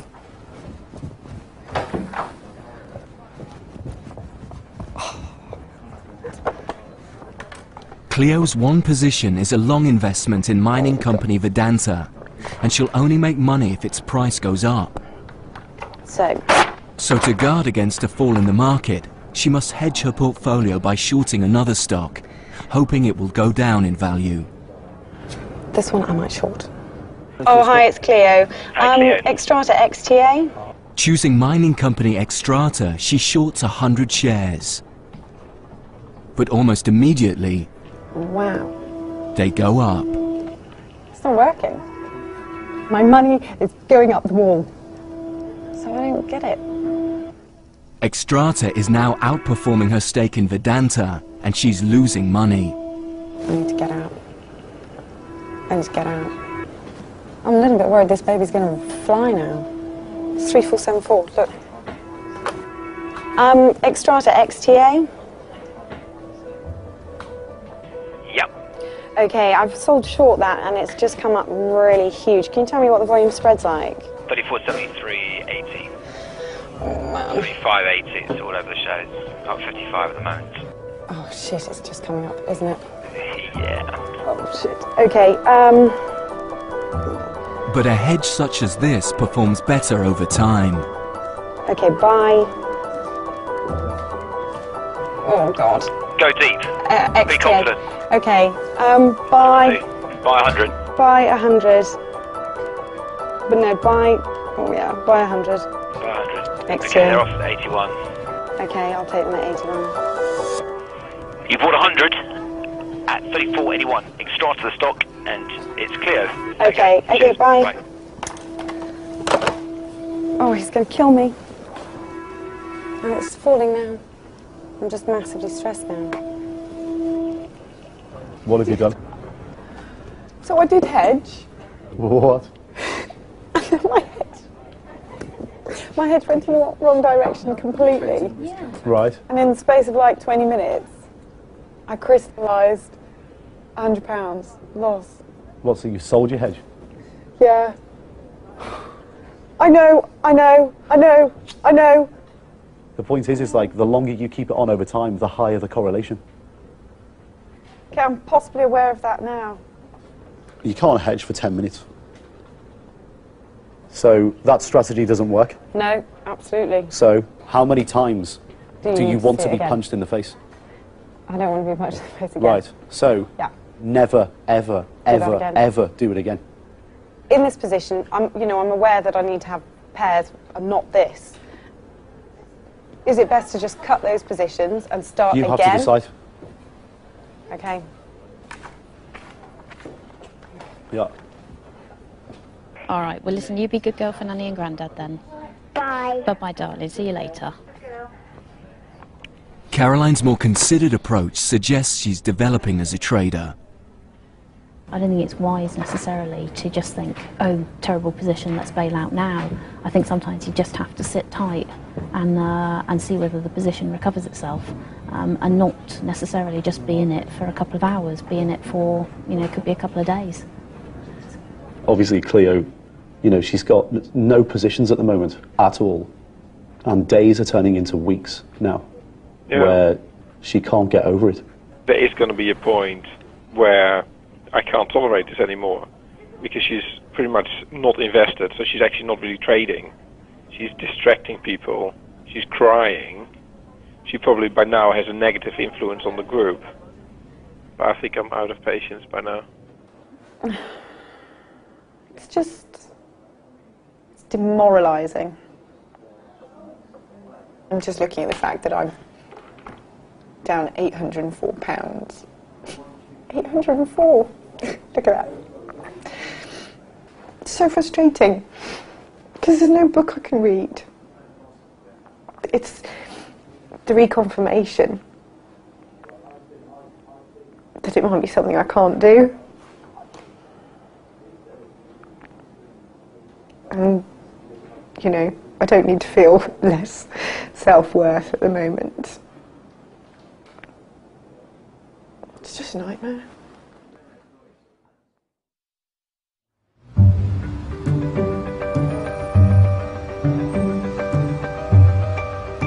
Friday, 4:30 p.m. and the markets have closed. The novice traders have reached the halfway point, and this weekend is a chance to relax and regroup.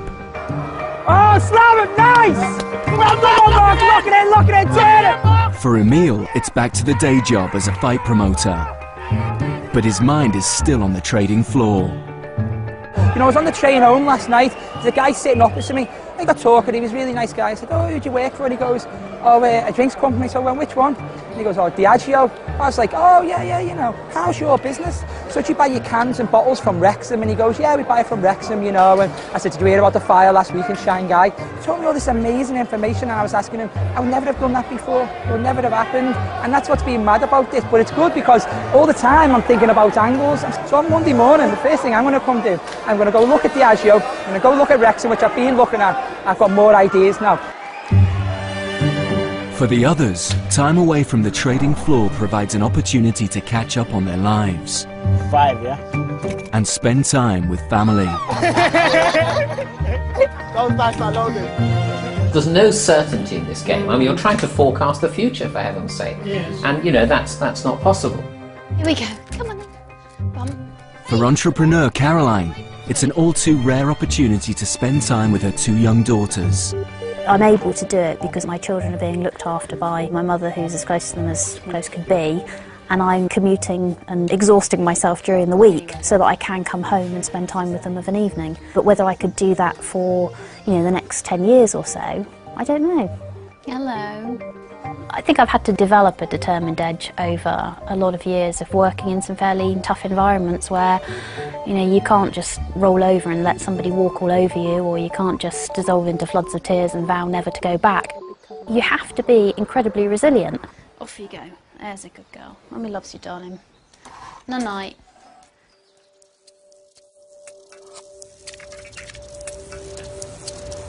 Week 4, Monday morning, 5 a.m.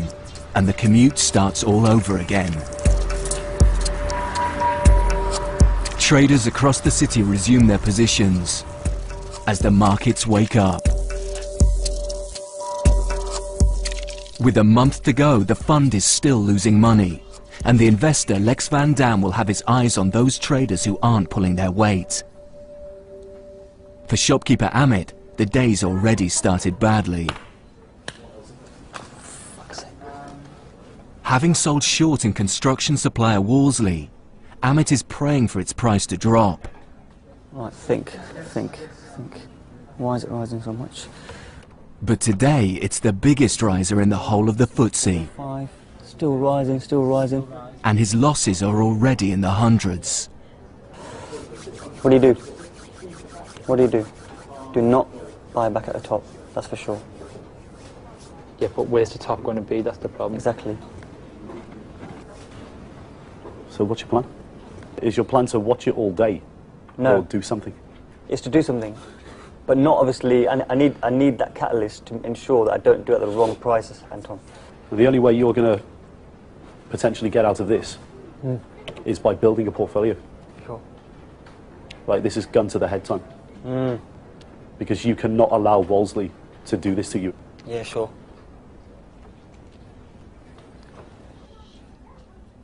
Unlike his fellow novices, Amit has been here before. As a student, he played the markets from his bedroom and got badly burnt. I started trading in university at 19 when my friends started doing it and were making money out of it, so I thought it was a good idea. And that's when obviously the tech boom, 1997, 1998, we were laughing. We thought we were making all right for ourselves. Then obviously the tech crash came, and we lost all of it and more on that deal. I was in tears, you know, I was literally in my room and I was like, oh my God, what have I done? Because when you lose like something like £25,000 in one day, you think, hang on mate, you know what I mean? Yeah, this is going a bit far, you know? Unfortunately for Amit, history appears to be repeating itself. Now it's really pissing me off. Are you one step ahead or one step behind the market, Amit? 10 steps behind at the moment.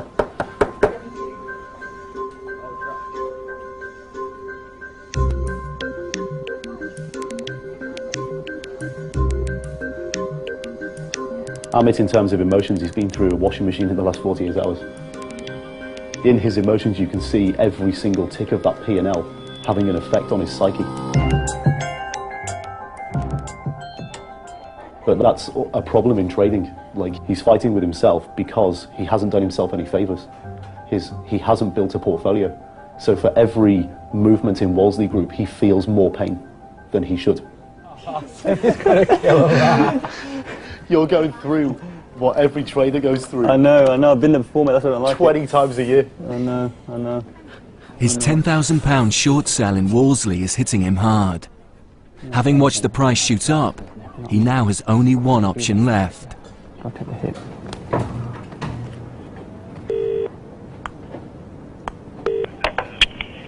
I'm in. Hello mate, Amit speaking from Traders. Hello, mate. Hello mate, not bad, you? Yeah, very well. Very well. Okay, Wolseley, WOS. 32 and a quarter, 32 and 3/4. I want to buy 2,500 please. Well, 33, 36 and a half now. Oh God, it's rising quick. Get rid of that market. Okay, shit, 434. Okay, thanks. All right, cheers. Okay, bye. This one trade has cost the team £1,200. If I keep on letting it rise, it's just going to really screw me up.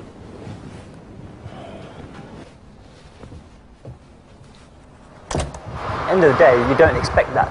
But then that's the thing of this game, you know, expect the unexpected. I feel really bad for the group because I'm letting them down. Do you know what I mean? I was like, fucking idiot. You know what I mean? Yeah, I forget myself, but like, you know, the whole desk could have made money today except for me. Alright, so I'm just feeling like a right dick. Well, welcome back to Starting Bell live from New York. I'm Betty Lou. We are just seconds away from the latest data on the economy. Economists polled by Bloomberg are expecting a loss of 75,000 jobs. With each day comes new financial data that can provoke dramatic market shifts.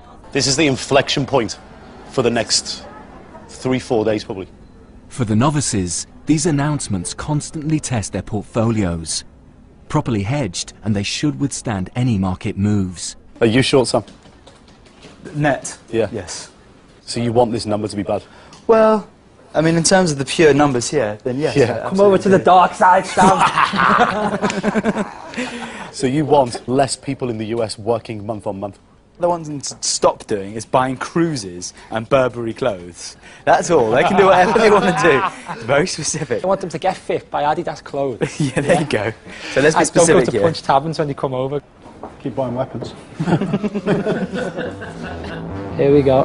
Many non-farm payrolls fell by 51,000. That's fewer than the 75,000 analysts had expected. Only down 51,000. We had expected down 75,000. Maybe it does. Better than they were expecting. That's well better. Let's see what's going on. It's big news. Figures that are better than expected force prices up. Everything's going blue. This number never fails to surprise me. Let's head to Chicago now and talk to Larry Levin for his reaction. I think, Betty, we may see a little bit of a rally on the open. And those with short positions start to lose money. Oh, I just been whacked on one of my shorts. Now you've got two competing interests. 3 pence, 4 pence, 5 Just chill pence. out. I just whacked me 150 quid in less than like 10 seconds. Is it gonna calm down again? Just spike. I haven't got the mental stamina for this. Just do it. You gotta work hard a bit, haven't you? Otherwise you're gonna be fucked. We all are. But those who hedge well are effectively bailing out the less successful traders. All right, come on. Bye! Now that is what I call FTSE on fire. It's fine at the moment. I mean, my shorts are not in profit, but my longs are nicely in profit, so I'm very relaxed about it at the moment. I'm not stressed. Did you see the... Just got one stop. I just want ideas. I really want a portfolio. The one I'm worried about is Marks & Spencer's. You see up there, it suddenly shot up. It amazes me that UK stocks react in such an alarming way to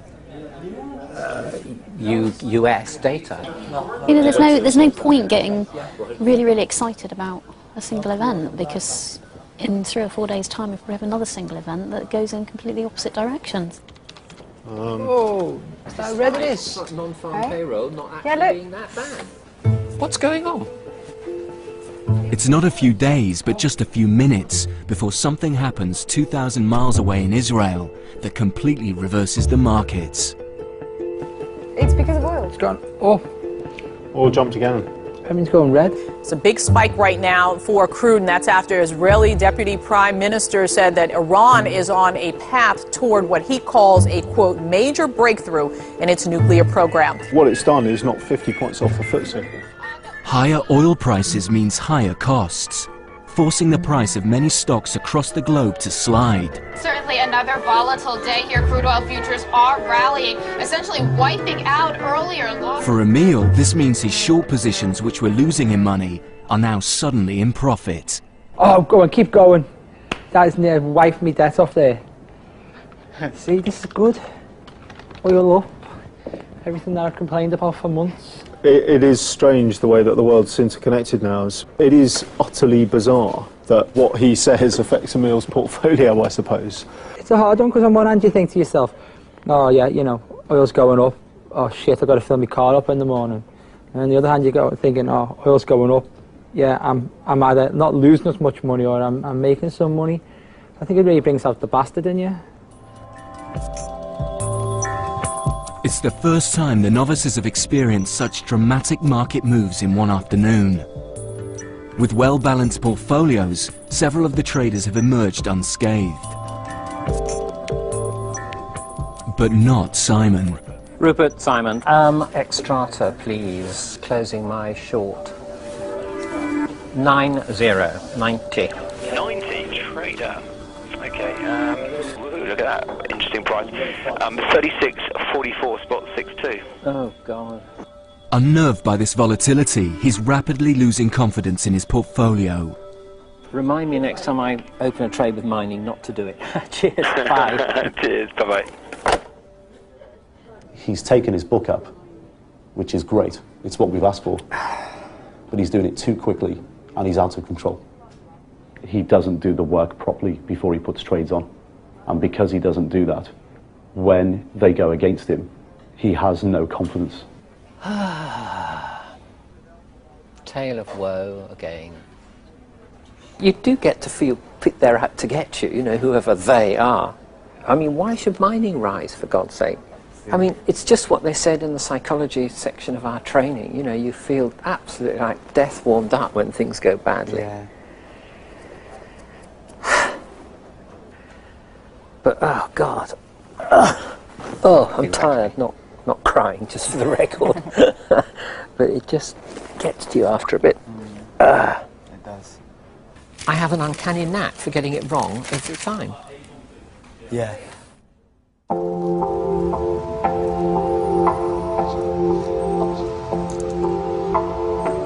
The fifth week of trading. After last week's extreme volatility, a split has emerged in the group between those traders and those struggling. The biggest worry is ex-vet Cleo, who has just £5,000 invested from a possible 50,000. Shopkeeper Amit is also struggling, along with a rapidly declining Simon. Concerned, the investor Lex Van Dam pays a visit. Morning. How are you doing? Morning. Hey man, how's it going? Lots of shit news. As is always the case in a bad market. Okay, so this is the week where they need to make some money. In terms of trading P&L, Caroline's actually the only person that's up. So markets continue to be difficult, I guess. I mean, that's one thing we have to say in their credit, that it is not easy. Yeah. Caroline? Sam, you do me a favour, if Mitchells and Butler goes up to 270, will you give me a shout?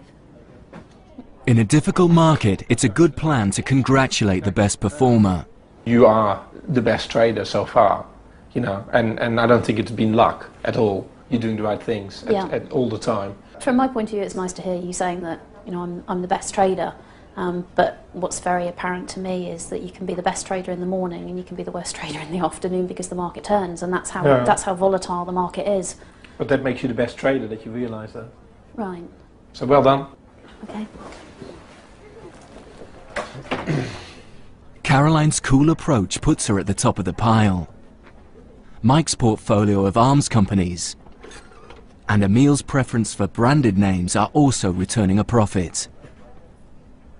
But despite this, the negative effects of Amit, Cleo and Simon means the fund is down over £8,000. With Simon, he's a drag on the desk, right? Yeah, ridiculous trading, basically. Cleo sent me, at the end of the trading diary, she wrote, "Oh, please don't take capital away from me." I mean, it's kind of nuts. Does she think this is summer camp? I know. You know, you would like to see a little bit more focus. You know, I don't think we can finish with 8 people if everybody keeps doing it like this, you know. I wouldn't be surprised if the pressure gets to some people and people start throwing their toys. Yeah, I don't mind. If 1 or 2 or 3 people walk out because they can't take it, so be it. If things don't improve over the next few days, Lex will have to take drastic action.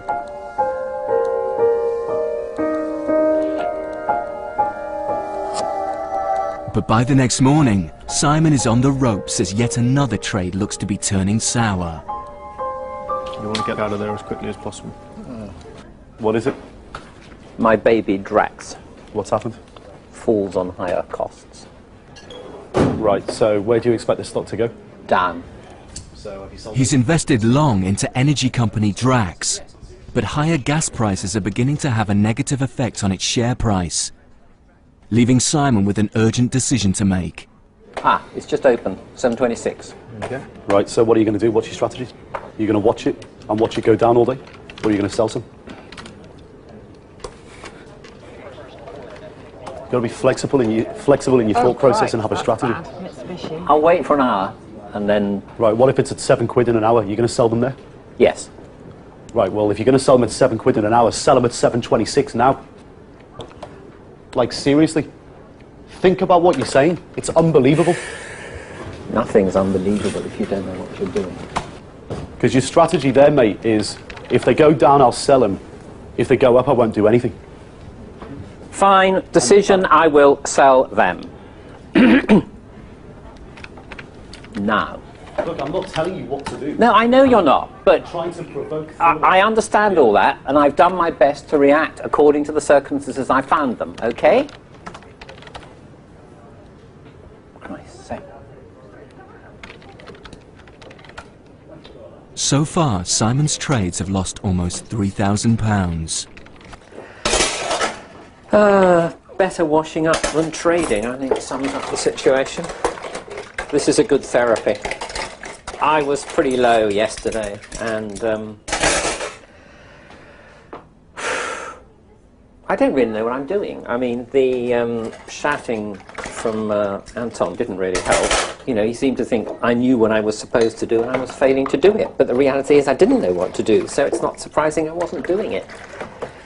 As to whether I should have known, that's another matter, but it's hard going, this. Hard going. I really, I mean, I've given my all to this, but it just doesn't seem to be working, and I'm not sure there's much more I can do about it. The highs and lows of emotions you get in this business are just horrendous, aren't they? Without Simon, the desk would actually be making money this week. He's basically having a negative 120% influence. I mean, it's insane. If you're trading like that, you're not doing a service to the rest of the team, because you're just pissing away other people's hard work. people need to get a bit angry and pull into one side. Like, you're pissing away my hard work. And that would be the conversation I'd be having.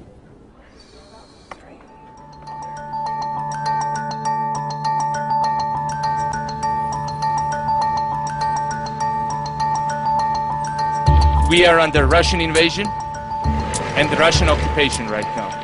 Never ever we will surrender. Never ever we will give our freedom and independence. Never ever we'll give any piece of our territory. And freedom will go to every part of Georgia. I don't know. Did he say he shot down? They sent 4 planes, I'm sure he said. No, he said he shot them down. Really?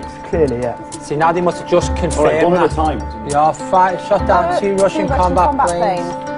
As week 5 draws to a close, the Russian invasion of Georgia provides the team with trading opportunities. Companies in Europe with Georgian exposure. That's right. BP, that BP pipeline runs 60 miles from it. Yeah. You got to look where Russia will move, because Russia. Oh, it goes right through. Gas pipeline follows the so-called German military highway. We're in week 5, so if you step back a bit and have a look at where these guys have actually come from, because they've actually started to trade like proper traders. Turkey, Azerbaijan and Armenia, the countries which border it. Azerbaijan and Russia are close allies as of the 3rd of July. You see BP's right on that support line, right? Yeah. Yeah. Could go right south. You know, this is how you've got to think in trading, and they're starting to get it. Okay, I've got all the information about the pipeline here, where it goes. I don't know if it tells me what the sort The Georgian conflict has unified the team as worked together to analyse investment ideas and boost their chances of making a profit. Yeah, correct. All bar one. If you're trading futures, it's primarily a hedge, right? Yes. That's what it's there for. But ISF is not a hedge, is it? It is. A current. I thought it was a basket of current. No, ISF. With his confidence in shreds, Simon is hidden from the crisis and is desperately trying to re-evaluate his portfolio. But when you say futures, I was thinking of futures as in currency futures and that sort of thing. No. All right, well, you know, we all learn, we all live. Terminology, right? Yeah. Okay. Right. Right. Not right, but what's the point? -5828. You know, I come from IT. In IT, you write a program, it works or it doesn't work. Yeah. If it works, it'll work like that forever. Yeah. You know? If it doesn't, it's got bugs in it, you find what the bugs are, you fix them, and then it'll work forever. In exactly the same input, you will always get exactly the same output. And that's the world I've moved in for 40 years. But this is almost organic. Precisely. But even if the stock market's at the same level, the share is the same level, Yeah, every yeah. parameter is the same, the output will still be different because the people that are trading from one day to the next are different. Because they're human. Because they're human. It's almost So, like you see, artificial I'm intelligence. used to having a rule book, you know, and, you know, yes, in these circumstances, page 23 says you do that. Rip it up then. Rip the rule book up, say fuck it, and go for it in a completely different manner. I don't know how to. I honestly think I have to just back off. The trouble is, when I do back off, I still have no certainty that I'm likely to come up with better strategies. I mean, if Anton weren't such a tosser, I'd be saying that to him. But I mean, you know what he's like. He's complete and utter tosser, and I just find it ridiculous. You don't hear words like that from me very often. No, I know. You know, I but know. it's how I feel. I wish I could help you more. Yeah. I really do. But unfortunately, this is a personal ride for you. It's your thing. That's what's so stark about this business. You make the decisions. You stand by them. You live or die by them. Well, they're all just so many of them seem to have been wrong. You know.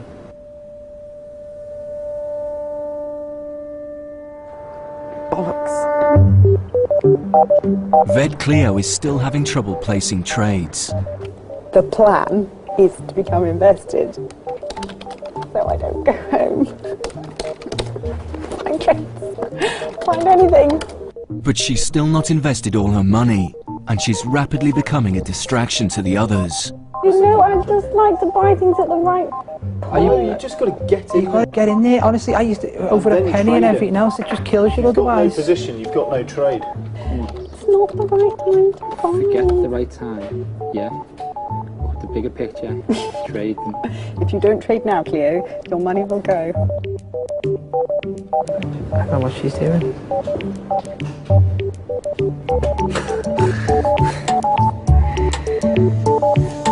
So what do we do about Cleo then? What else can you say to her to get fully invested? But does she not realize that she should get her book up? I know. It's. Does she not understand? I mean, it's gone on for far too long. It's like 4 weeks now. How's Simon doing? Generally, I think at this stage, we need to maximise our opportunities of making money, and he is not going to make us money. Cleo and Simon are charity at the moment. Uh-huh. And I don't think we have a lot of time left for charity.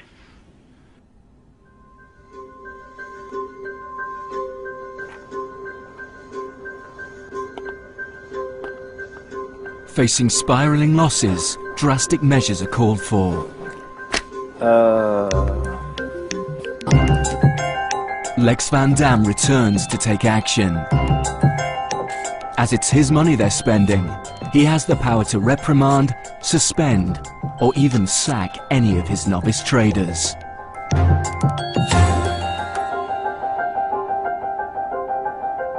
Cleo, you have a second?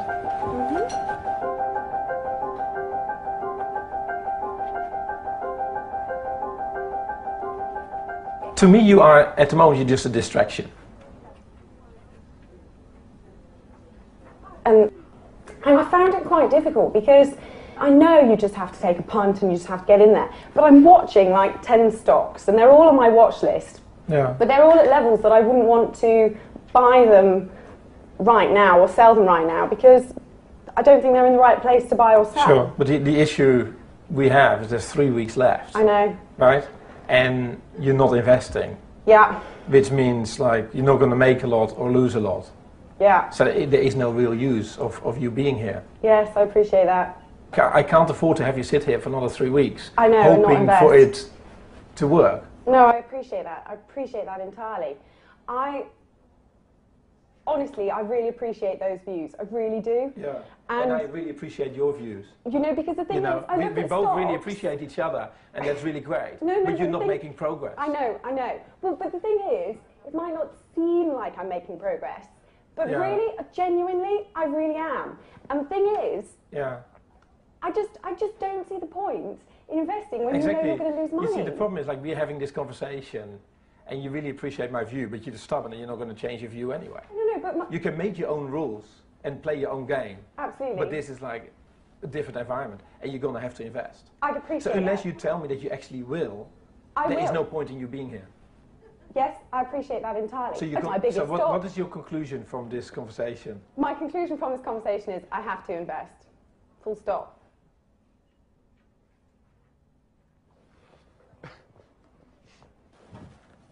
Simon, do you have a sec? Yeah. For Simon, it's time to face up to his losses.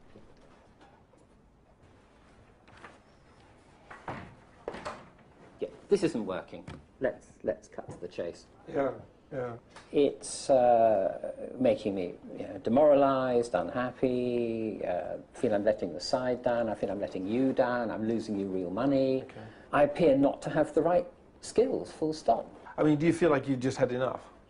You feel you've been beaten, you've been hitting your head against the wall too often? The right? last time I had trauma like this was getting divorced, and that's Right. 10 years ago. I mean, that gives you an Right. indication of how, awful, traumatic I'm finding this experience. So if you can't cut it, then so you're basically putting the decision with me, right? I mean, I think it's time to quit. I mean, nobody can say you didn't go for it. No, indeed not. You weren't sitting here and I it's placed like, the it's first slowly trade. A loss, needless to say, but at least I placed it. You placed the first trade? Yeah, that's right. And I thought it out. It wasn't a random pin job, but it didn't work. No. I guess that's the way it is, let's right? say that's the way it is, yes, absolutely. Okay, man. Well, it's a pleasure. I'll just close Pleasure my having you on board. positions Yeah, and close them. sort it all out. Yeah. No, it's sad, but hell, it's been an amazing ride, and thank you for the opportunity. That's about all I can say.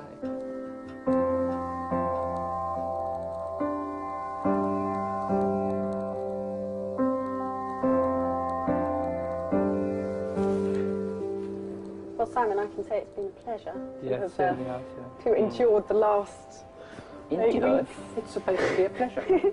No, I mean it's been a pleasure to have endured the last 8 weeks, but with you, that's a pleasure. She looks really upset, Cleo. Yeah, because she knows she's at the bottom of the pile now that Simon's gone. It's always nice when you've got someone else in the office who's worse than you. Yeah. Cool. Speak to you later.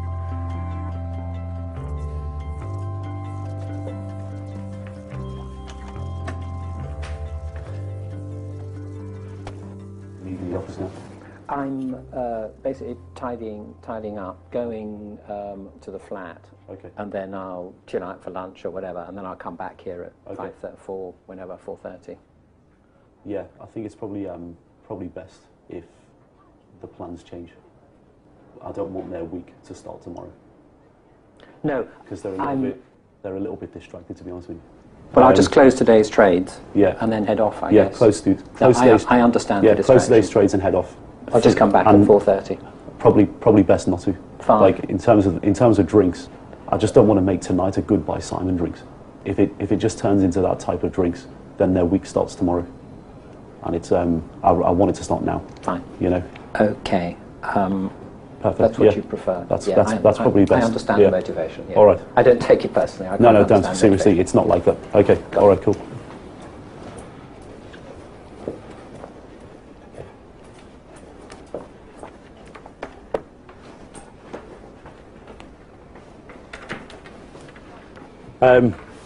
I just want to say, obviously it's terrible losing a member of the team. It's under no question, no doubt that we all get on with Simon amazingly well, and he's a top guy, great personality, and amazing to be around in the office. Thanks very much. And he's walking away from this with a big smile on his face. You know, trading just isn't for some people, and I think we should all give Simon a round of applause off the trading floor. Thanks very much.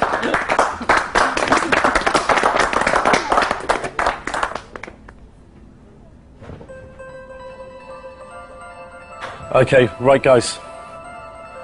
You know, we have kind of wasted half a day so far today.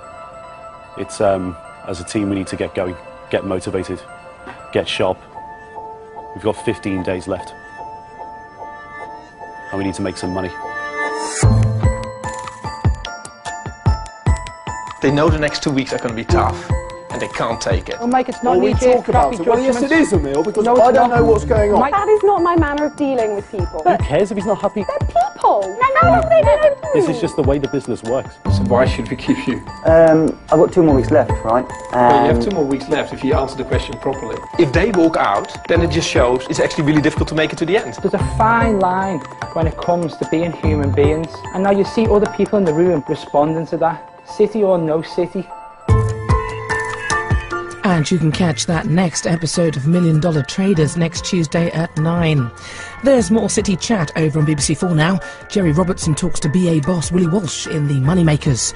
And Evan Davis heads into the world of risk in The City Uncovered on Wednesday night at 9 here on BBC2.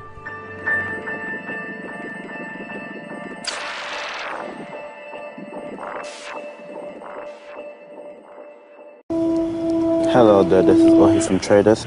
I'm looking at Bradford and Bingley. We can't short Bradford and Bingley, the stock is unborrowable, that's across the board. Look at Woolworths, WLW. I'd like to sell 42,000. It's going down. But don't believe me, I'm just a shopkeeper. Oh, I've just been whacked in one of my shorts. This is a City trading room like no other, because no one here has ever worked in the City before. 900 quid, like that. These 8 men and women have been given $1 million and 2 months to run their own hedge fund and invest in the stock market as they see fit. This is one of those experiences that money can't buy. Go on, Lockheed Martin. It's a radical idea created by one of the city's leading hedge fund managers, Lex Van Dam. I'm taking a huge risk here. I need people who participate who also care a lot. And if they don't care enough, then I'll make sure they care.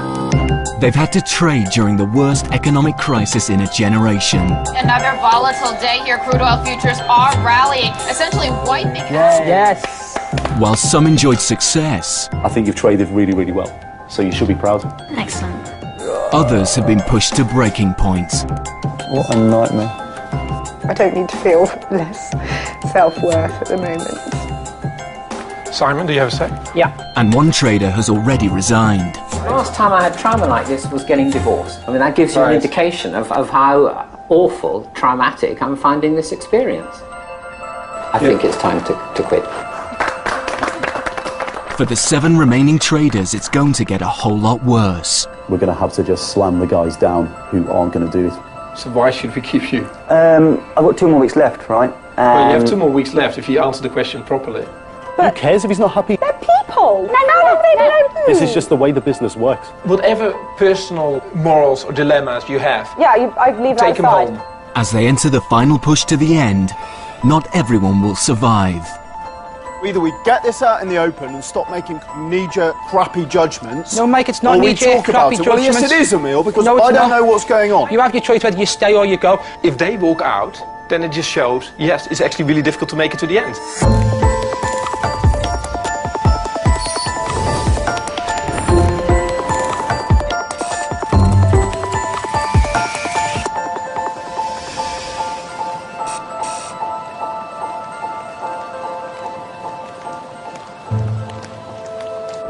Over the last 5 weeks, the credit crisis has sent shockwaves throughout the financial world. The FTSE 100 is down 22. Barclays wrote off another £1.1 billion in bad debt linked to the credit crunch and the mortgage market. Nationwide says the price of the average home is now nearly £15,000 less than it was this time last Analysts year. are expecting losses of as much as £1.7 billion, which would be the biggest loss comfortably in British banking history.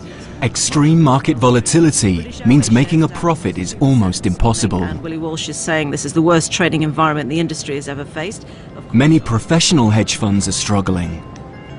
So it's no wonder that for the 7 remaining rookie traders, it's been an exceptionally testing time. And a split has emerged in the team between those with real trading potential and those who are struggling. So far, single mum Caroline has proved herself the best trader and has developed a real taste for making money. By the end of week 2, I'd say I was actually starting to quite enjoy myself. And then when you have some trades that actually make money, you really start to enjoy yourself. It's just a fantastic feeling. I suppose if you're a gambler at a casino, it is like winning. It's absolutely brilliant. Drawing on his skills as a promoter and teacher, Emil is also doing well, along with Mike, an ex-soldier who's loving his new life as a trader. Any job where you come in at 6 and the next time you look at your watch, oh my God, it's 4:30, and the market's just about to close. That's got to be a good thing. The youngest star is Ohi, only 20 and from Tottenham. He's a straight-A student and showing great trading skill. When you're making money, you just become really adrenalized. The excitement is what keeps you here. Ohi, good level to get up, mate. Very well done. Thanks. You live and die 1,000 times in a week. And that in itself actually holds a lot of value. Despite these successes, because of the traders who are struggling, the team is down over £10,000. Let's go, guys. Their manager is ex-trader Anton Creel. With only 3 weeks left, at the morning meeting the atmosphere is tense. Europe. Auto parts I've got as UK. What's the biggest rising sector in Europe, Amit? Banks. I got it as real estate index. Really? Really? Yeah. Forget about index points. We're not here to trade index points. We're here to make money. Amit, a 30-year-old shopkeeper from Lincolnshire, currently has the biggest losses in the group. Okay, major market news. Who's got what? Do you want me to start? Go for it. Go for it. Well, just quickly, on the farm front, things have been quite quiet. But one thing to note is Biogen, which fell absolutely astronomically. Major market news. Is this major market news? No, sorry. Okay, stock specific. Okay. While ex-vet Cleo has been crippled by a fear of losing money and has struggled to invest at all. Have you got a strategy? I'm out of Intercontinental now. Oh, right, you're out of it. Okay. Yeah. So, have you got a strategy to go back in? Quite possibly. Quite possibly isn't a strategy. Well, if the results are good, then I will go in on along because they rally really well. Cool. Should we go and make some money? Yeah. Is that a resounding yes? Yes. Environmentalist Sam has also been struggling with life as a trader. What I feel most uncomfortable about in the morning meeting is the kind of focus on the end piece. Let's go make some money. I find that really distasteful. I just really don't like that at all. But that is the bottom line, really, for this business, for what's been done here. Sam's been attempting to trade ethically, but he's lost money. And now he's having to accept the fact that most traders don't prioritize ethics. I've never really experienced it. Yeah, there's no reason for them to. No. It's only going to be a hindrance. There's too much to think about anyway. Yeah, which is why, as Mike says, that trading's never going to change the world. There's no reason for it to. Of course it's not. Yeah. Might change my bank balance. My impression of what needs to happen in this world, the changes we need to make, is so totally at odds with the way that the financial world is going and tending towards. You have to be cold and ruthless in many ways. And I haven't seen a lot of incredible human qualities emerging from the people that I've seen who are successful at this game. For Anton, there's no room for ethics in the last big push to make a profit. Over the next couple of weeks, what you're probably going to see is the difference between those that can turn on the brutality switch and make some money, and the people who are just here for the ride. If the desk is going to make money, we're going to have to just slam the guys down who aren't going to do it. I think it will get ugly. There's certain people in the group who are displaying traits of being on the brink of paralysis. And if they do actually fall into that psychological mode, there's no place for them on the desk. With $1 million of his own money on the line, it's the investor Lex Van Dam who ultimately controls the cash and fate of the 7 remaining traders. Lex wants to enforce a stricter regime. There's going to be more discipline in people being in the office. Yeah. You know, so they get their lunch between 11:30 and 12. At 12 o'clock, they're just back on the desk, and they're not going out for little coffees, whatever. They can go for coffee at 4:30. Tell them that, you know, shape up or it's not going to work. Right, of course. We've been softy, and now we're going to be real. And we'll see where it leads us. Lex has already voiced his concerns to ex-vet Cleo. Cleo, you have a sec? He thinks her problem is that despite being highly intelligent, she's too soft.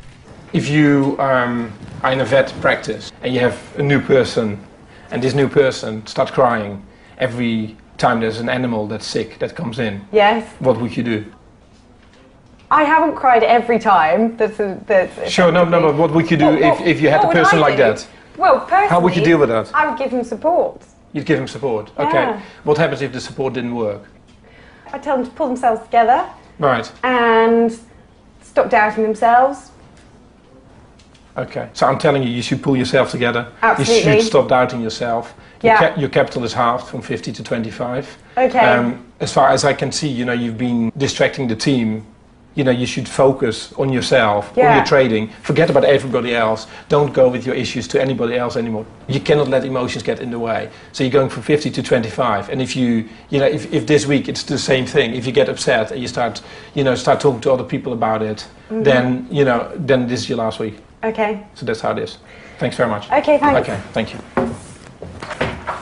Having reduced his risk with Cleo, Lex had already decided to invest this extra cash with his strongest trader, Caroline. You are an example to the group, so I'm going to give you more money. So I'll give you 30 more, which is partially taken away from other people. Yeah. So if everybody starts crying around you and being depressed, you should just say, well, you know, you are almost like the winner, right? You've taken this from other people. It's nice to be given the extra funds to invest and for the vote of confidence. Having more money means you're actually being told to trade more. I appreciate that, yeah. That is your duty now. But now Lex has another headache. Amit? Amit has so far placed 23 trades, of which 16 have lost money. You're not applying what you have been taught, which is to build a portfolio. You look tired. and you're the biggest loser in my portfolio. You are doing yourself a massive disservice. If you cannot change, you're going to have to go, obviously. Yeah, you know, if you lose a lot more, you're going to have to go. If you can't change, you have to go. So, like your portfolio, like, you know, in 2 days should look very different to what it is now. Okay, sure. You know, I can do it. You can't just learn this through a book. It's all about experience, you know, day in, day out. I do want to prove to myself that I can do this, you know. I don't want to walk out here thinking I can't. But, like I said, the situation I'm in at the moment is that, you know, when you've been kicked in the teeth so many times, you've got no teeth left, you know what I mean? It's like almost, okay, I'm going to smile anymore, right? Lex still has £100,000 of his money up for grabs. He will decide at the end of the week who to trust with the extra cash, and whether Amit and Cleo will survive it all as the traders get closer to the end of the experiment. Can you have a look at SAB Miller for me, SAB? Can you look at Nike for us, please? Can you see if you can buy me 100? Tate and Lyle, I'd like to sell 490 shares of them, please. Can you have a look at Nike for me, please? NKE US. As investors do try to balance both geopolitical tensions with supply and demand. Hedge funds are privately owned investment vehicles that are designed to make money whether the markets go up or down. The FTSE 100 fell more than 2% in the morning. Master the dark art of balancing the two, and you'll make money. Further evidence today that the housing market in the UK is set for a protracted downturn. Markets in the UK, Europe and America are now open to the novices. Lehman Brothers may get $7 billion by selling its asset management unit, Neuberger Berman. Caroline has £90,000 to invest, and the other strong performers, Ohi, Mike and Emil, have £60,000.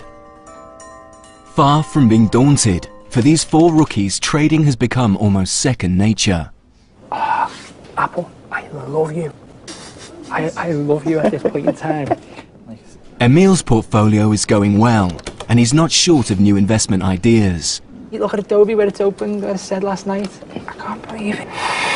The only problem is, he's run out of cash. You know, it's still rising. Look how much it's rising. Oh, sick. What do you want, an endless pot of cash? Well, you know, it could be possible. Yeah, you know, let's just keep it coming. Emil, it's constantly under review. Okay, cool. Right. I'm actually doing quite well today, and that's why I wouldn't mind some more money. You need to trust us that we'll do the right thing. Well, you know, I'm in your hands, aren't I?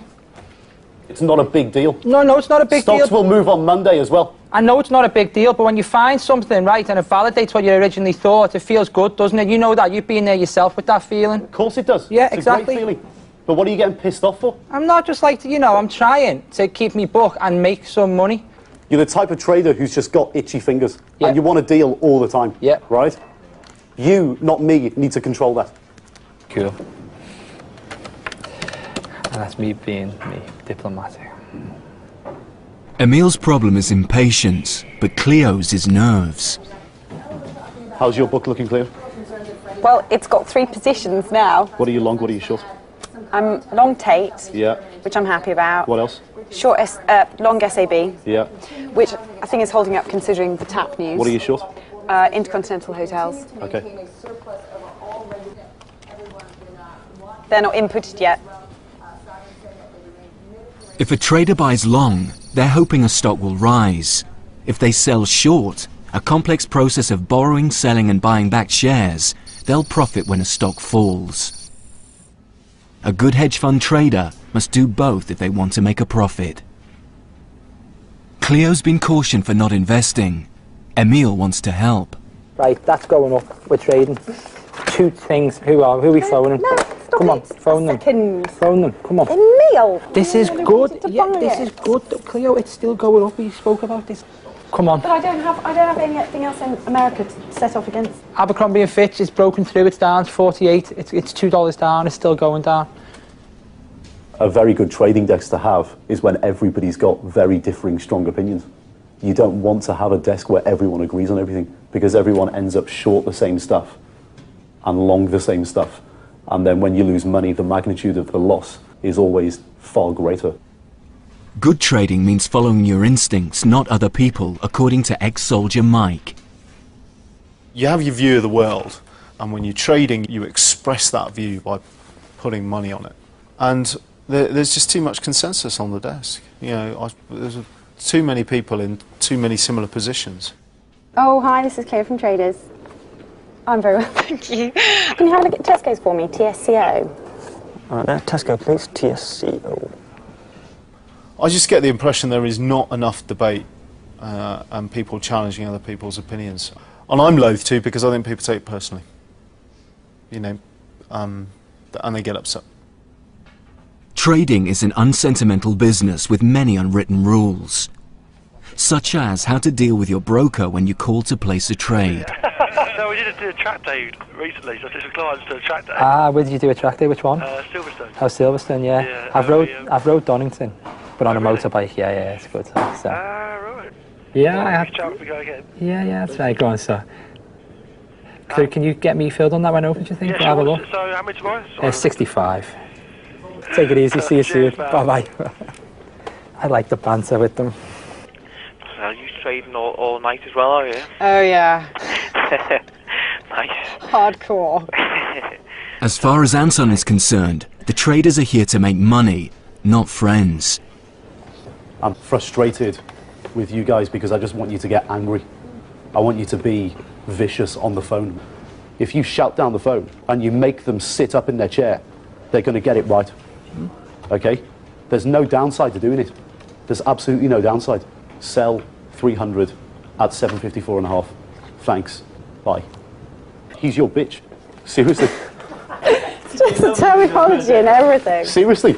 Who cares if he's not happy? He's your broker. I care. They're people. Me. No, they don't charge Good management. Days. Cleo, good management is allowing you to learn how to speak to these guys. You've got your unique management style. I've got my own way of doing It's things. not a unique hold management on, style. Hold on, listen, right? Go on. However I communicate with people, Right. I'm always going to do it in my way because I'm always going to get the best out of people, how I deal with them. These guys get spoken to like this on a minute-to-minute basis every day. Does that mean it's right? Right, it is right because it's the way the business works, mate. Well, doesn't These mean guys, it's right? No, these guys, if you pick up the phone and just go, buy that, at X, that amount, buy. Yeah. Like, they don't take it personally. It's not an insult, it's their business. What do you think, Amit? Well, what? I've got no problem calling you a bitch. But I don't know, I think it's rude, personally. Huh? I think it's rude. I think sometimes... I never said call him a bitch. And I thought you did. It's the tone. Yeah, sure, yeah. You've got to be firm with them from the outset. Yes. And then if they take the piss out of you, then you can go crazy, right? Yeah. But if you're not firm with them, at all for the first 3 conversations, they are going to take the piss out of you. Yeah. It's just in their nature. While some enjoy the tough approach, That is done for you. Hey, Carl, does your phone do this? others find it less acceptable. Did you go short or long on them? My job here is to get the best out of everybody and hopefully make everyone make money. That involves turning people into traders, right? My frustration generally with the group is just lack of focus. I've been in the industry for a long time, right? In terms of abrasiveness in the office in this business, for me it's like going around to my granny's and having a cup of tea, right? It's like, it's part of the business, almost like military, get out my face, I don't want any distractions, I'm focused. It doesn't have to be like that, trust me. But listen, I have to be like that to make myself focused. Okay, right? so that's, you have to be like that's that. But trust me when I say it, most guys in the industry are like that. Doesn't mean it's right. I think it's a load of bullshit. You know, if somebody respects you, they'll do what you ask them to do. Why speak to another human being in that way when there's no need for it? It's all the bravado. That's what it is. There's so much bravado in the city, in everything they do. Yeah, it is. I think it is. And half the time it ends up being a pissing contest. I think if you get like a high concentration of men in one place at one time, it's always going to be like that. And I think if you look around you, the city seems to be a high concentration of men. Yeah. And most of them are arseholes. It's just a load of bullshit.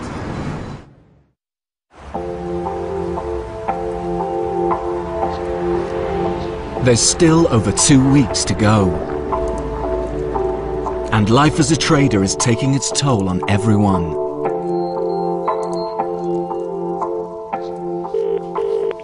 Hi. Hey, mate. How's things with the boys and the girls? Everyone's sick. But for investor Lex Van Dam, nothing, not even illness, should stand in the way of profit. Are they really? Well, Sam and Ohi were sick on Friday, right? Ohi toughed it out, and Sam went home early, right? And I think the same bug has spread to Cleo and Amit. Cleo was sick 3 times last night, but she's coming. She said to me this morning, if she's going to vomit and she runs off the desk screaming, it's not because I'm emotional, it's because I'm going to be sick. No, but she should just have to tell her that to just put a bin next to her. They shouldn't be so emotional about it. They should have a bin next to everybody, and they should throw up in the bin if they have to throw up. Say, like, you know, we don't want people like being off the desk all day because they might throw up. Is there anyone who's close to throwing up? We'll go and get 2 bins. He's apparently been vomiting all night. I'm not happy. My message is that it's going to be really important for him to come in. Because if at the end of the day, he doesn't have put on his portfolio, you know, he's going to have to go. Okay. At mid-morning, Amit arrives. Boy, it's such a big train journey, it's worst. You know, like, you get off and it's like, whoosh, the amount of heat that hits you. Like, I was in the queue thinking, oh my God, I'm going to collapse any minute right now. You know what I mean? Yeah. Be right. What were the symptoms? Just sickness, headache. Did you vomit? Yeah, 3 times. Okay. Headaches? Paracetamol. Right. Those came right up. You should probably go to one of the drop-in centres in the city. Yeah, I reckon, yeah? Yeah, it's like 60 quid. Okay. Yeah. Consultation. Okay. And they'll sort you out. All right, sorted. Yeah. Yeah, I will do Just that. go go before lunchtime. Yeah. All right. I sorted. Yeah. Cheers. Thanks. Last week, Amit lost £1,200 from just one investment. This loss has hit him hard, and despite being warned by Lex to widen his portfolio and hedge better, he's only managed to place 3 trades. I've been beaten quite a few times in the last few weeks, so it's one of those things, you know, you just got to take it on the chin and move on. The hardest thing has been like developing my portfolio. Just got to deal with it. If you don't deal with it, like I said, you must call it a day. There's always a chance, yeah? There's always a chance. Hopefully. For Emil and Sam, weeks on end stuck in an office has at times been a real psychological challenge. Do you feel like a battery chicken? Oh, I feel like it's like this room and this non-natural light, and it's like it's timeless. I know trusting myself to make any decisions today either because I'm pissed off and I'm tired. Yeah. And they're 2 not very good state of affairs. So far, Emil has shown glimpses of real trading ability and was rewarded with £60,000 to invest. But today, he's adding to Lex's problems. That, sitting at that says 67,000, yeah? I was 64,000. He's exceeded the cash limit that Lex has set him. A cardinal sin in trading. I know what I've closed out, I know what I've invested. Doesn't make sense. Like, how do you want me to explain this to him? What do you want me to say to him? Because if I call him now and say you're over, he's going to blow his top. Well, whatever then, I'll just trade out.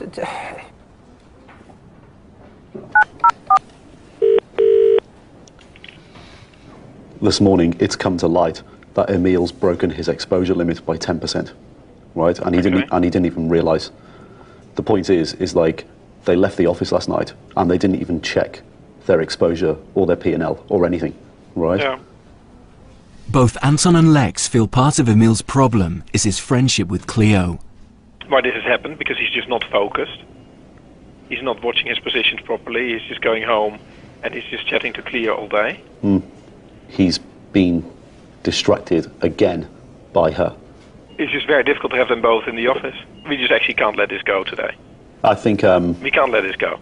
I know, it's like it's one step too far now. Yeah. He wants a spreadsheet, right? Yeah. That's not the trade counter. Yeah. Right? And you have to put it together. Yeah. To show cost value versus current value of your positions and exposure, right? Okay. It's fairly straightforward. Okay. Lex wants to penalise Emil. He's got to stop trading immediately and compile a list of all his investments from the last 6 weeks. See why you get frustrated, can't you? Yeah, I've managed to switch back on and back.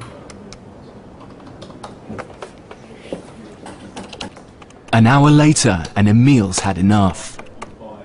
I'm not doing it. Seriously, I'm not even doing it now. I'm not wasting my time. I'm not wasting my time doing it. Because it's just stupid, this. I wasn't 67,000 over yesterday. I was 63 and a bit. Then you told you 10% Well, over. you've got the sheet there now. Why don't you just send that one to Lex as it is? No, I'm not even doing it. Seriously. I'm not playing games. I'm really not playing games when someone can't speak to your fucking face like a child and they run off and phone their dad. Because that's what it became. That's what it's been for the last few days and last week as well. And we all know it. And even admitted now there's a problem in dealing with me because he can't say it face to face. It's absolutely stupid. He has been rude to you, you know, and I'm really not happy about that. It's bullshit, mate. All we're doing is spending all our time and pandering to the guys who are a joke. Yeah. It's always somebody else's fault when you fuck up. Yeah. You know? I hate that it's me. I hate the fact that it's me. Looking like I'm the difficult one, looking like I'm the one who's arguing. No, you're not looking difficult. And it's always people, the best thing when people look at someone like me, it always appears that it's what I'm like, but I'm not like that. No, it's not that, mate. That now, it's 1 o'clock. I haven't done no work on any trades, yeah? American market's open in an hour and a half. I've got loads on there. I should be looking at, I should be doing more things. I wanted to reverse my position in RIM, but now I don't know whether I can because of... I've been making money for... Yeah, but I've been making money for like nearly 10, 11 days now, and that's why I feel frustrated. Yeah, I'm sure. And you know, but it's only the negatives which are brought up. Yeah. Maybe that's a personality clash. Yeah, I think know. you're right. But it's not fair. No.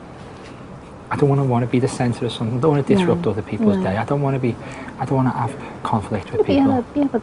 have a valid point.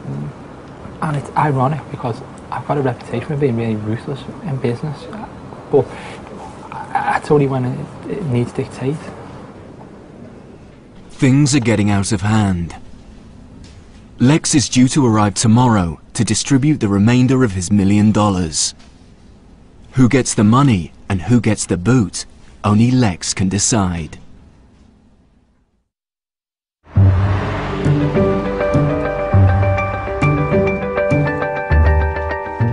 Hey, come on, let's go. For the past 2 months, these 7 rookies have been immersed in the world of trading. Right then, from the top, who wants to kick me off? Dow plus 0.710. Check. S&P at 0.55. Nasdaq at 1.03. S&P futures up. Their lives have become a routine of daily meetings, financial data, and portfolio analysis. Gold broke 800 overnight, which is super significant. If it breaks through that, then all these hedge funds are going to start unwinding their positions. Cool. I don't know what time his Lord and Master will be in today, but I just expect Lex to be in at some point today as well. And someone was in a good mood yesterday evening, which always worries me. Anyway. But across the square mile at a breakfast meeting, Lex and Anton are about to bring down the axe. We're running a business. There's only 2 weeks left. They're down 10 grand. It's not really getting much worse, but it's also not improving. So, Cleo, it seems like she's been copying other people's trades. Yeah. As far as I'm concerned, she's a smart girl. She does analyze, but she's just not a trader. So, how about Amit? Amit's hit a brick wall. Major problem. Unfortunately for Amit this time, it's just too late. He's hungry for the city life, the city lifestyle, to set one day turn around and say, I'm a trader, right? But he doesn't want to do the work.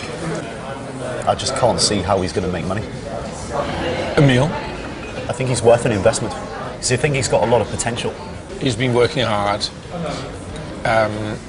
He has diversified his portfolio. However, he's obviously made like a really big error and he broke his limit. He seems to be totally distracted because of Cleo. We've had so much patience, but we got to give ourselves a chance to make some money back here. So the question is, do we let go of Cleo? Do we let go of Amit? Do we let go of both?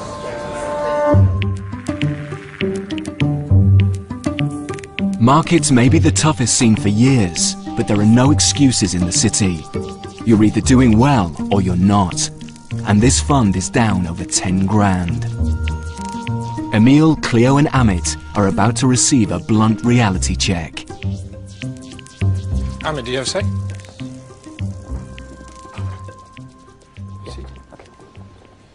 So the question is, why should we keep you? True. No, true. It's your opinion, obviously, isn't it? I can't make your decision for you. I will endeavour to try my best and make some money, but if you think I'm going wrong and I'm going the wrong path, then that's your decision to make, you know. Yeah, but I repeat the question. Why should we keep you? Why should you keep me? I think you've seen for the past 3 days that my P&L is moving in the right direction. Right. But see, for the past 3 days that you've done 3 trades, of which only one was kind of new-ish. Sure. So why should we keep you?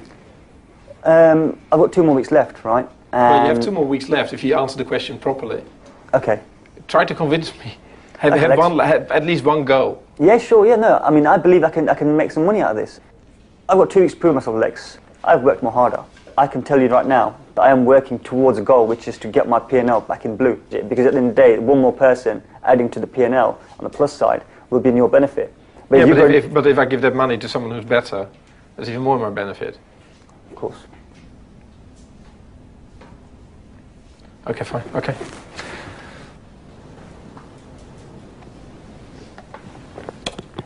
I quite like the way when he's put under pressure, he actually stays pretty calm. I mean, for him, he knows it's the final conversation. Okay.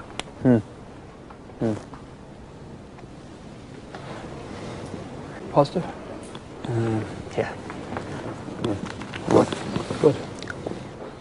Next is Cleo. But what percentage of your stocks are generated by yourself, having done the work? All of them. I don't just jump on the back of other people's ideas, if that's what you're trying to insinuate. I'm not insinuating anything. Okay. Maybe you are the source of all ideas, and everybody comes to you and then puts it on after you put it on, or other people have the idea and then you put it on after them. I've got my But let's reasons. take Nike, right? Yeah, I actually spoke to Emil about Nike. Right. And Emil had his own reasons for going into Nike, but he had his own reasons. Well, obviously he did, but I. Funnily enough, there's 100,000 stocks in the US. There is, And but funnily I read. enough, you read an article about Nike, and he happened to also have his own Well, reasons. no. And you both put it on. I generate ideas, and I do chat to people about my ideas. Seriously, the next 2 weeks are going to be so much harder. Yeah, but why do you want to put yourself through that? Why? Because there's not going to be any niceties for nicety's sake. Yeah, but you know what? I don't need niceties for nicety's sake. Like when Anton tells you to jump, you have to jump. Okay. That's just the way it has to be, because that's the way a trading room operates. And whatever personal morals or dilemmas you have, Yeah, I leave that take them aside. home. Yeah, okay, Take fine. them home, because nobody's interested. Okay, fine. So yeah. why should you stay? I am returning. I wasn't before, but if you go on a progression journey, then I've gone from not returning to returning. So therefore, in the next 2 weeks, hopefully, logic would say that I would continue to give you a percentage return on whatever money is invested in me. And you think you can deal with the pressure?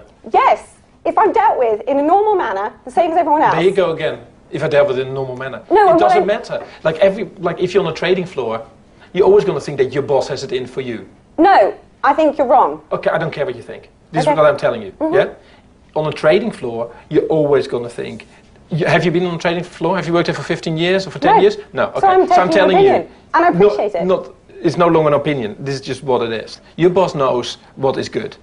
So whatever Anton will say in the next 2 weeks is just the way it has to be. And that's why I'm worried about you, that you actually think, well, maybe you can't deal with it. I think I can. Okay, we're going to talk more. Okay. All right. Thanks a If you lot. want me to hand in my resignation, I'm not going to do it. So you're just going to have to kick me out. You know when you have a trading position, yeah? Yeah. And like these are our positions, really, these people. And you end up being more praying instead of like just cutting. Cleo has made progress, and it seems like she's emotionally pretty stable. I think you're wrong. She knows exactly when she has to display that she might be, but when she's sitting at that desk, she's all over the place.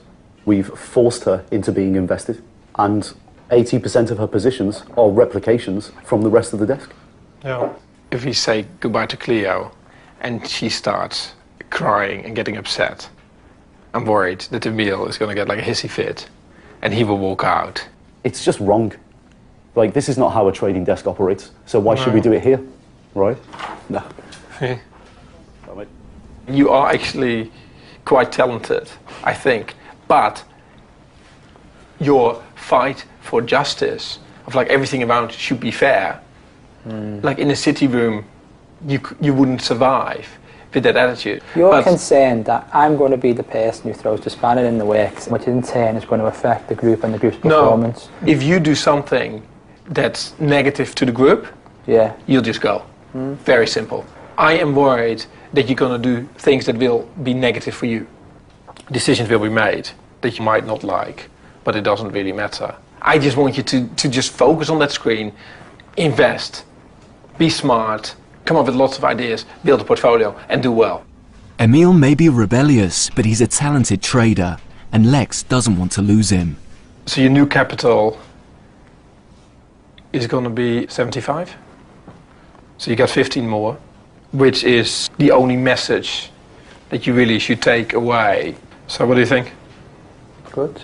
You know, I've got work to do, haven't I? I know you are your own person, and that's why you were chosen. However, our challenge is, for the next 2 weeks, to make sure we end up with a positive P&L. Cool. Thank you. Thanks, man. Bye, mate.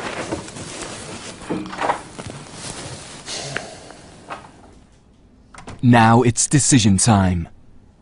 Either Cleo, who's struggling to invest, or Amit, who's down £3,000, must go.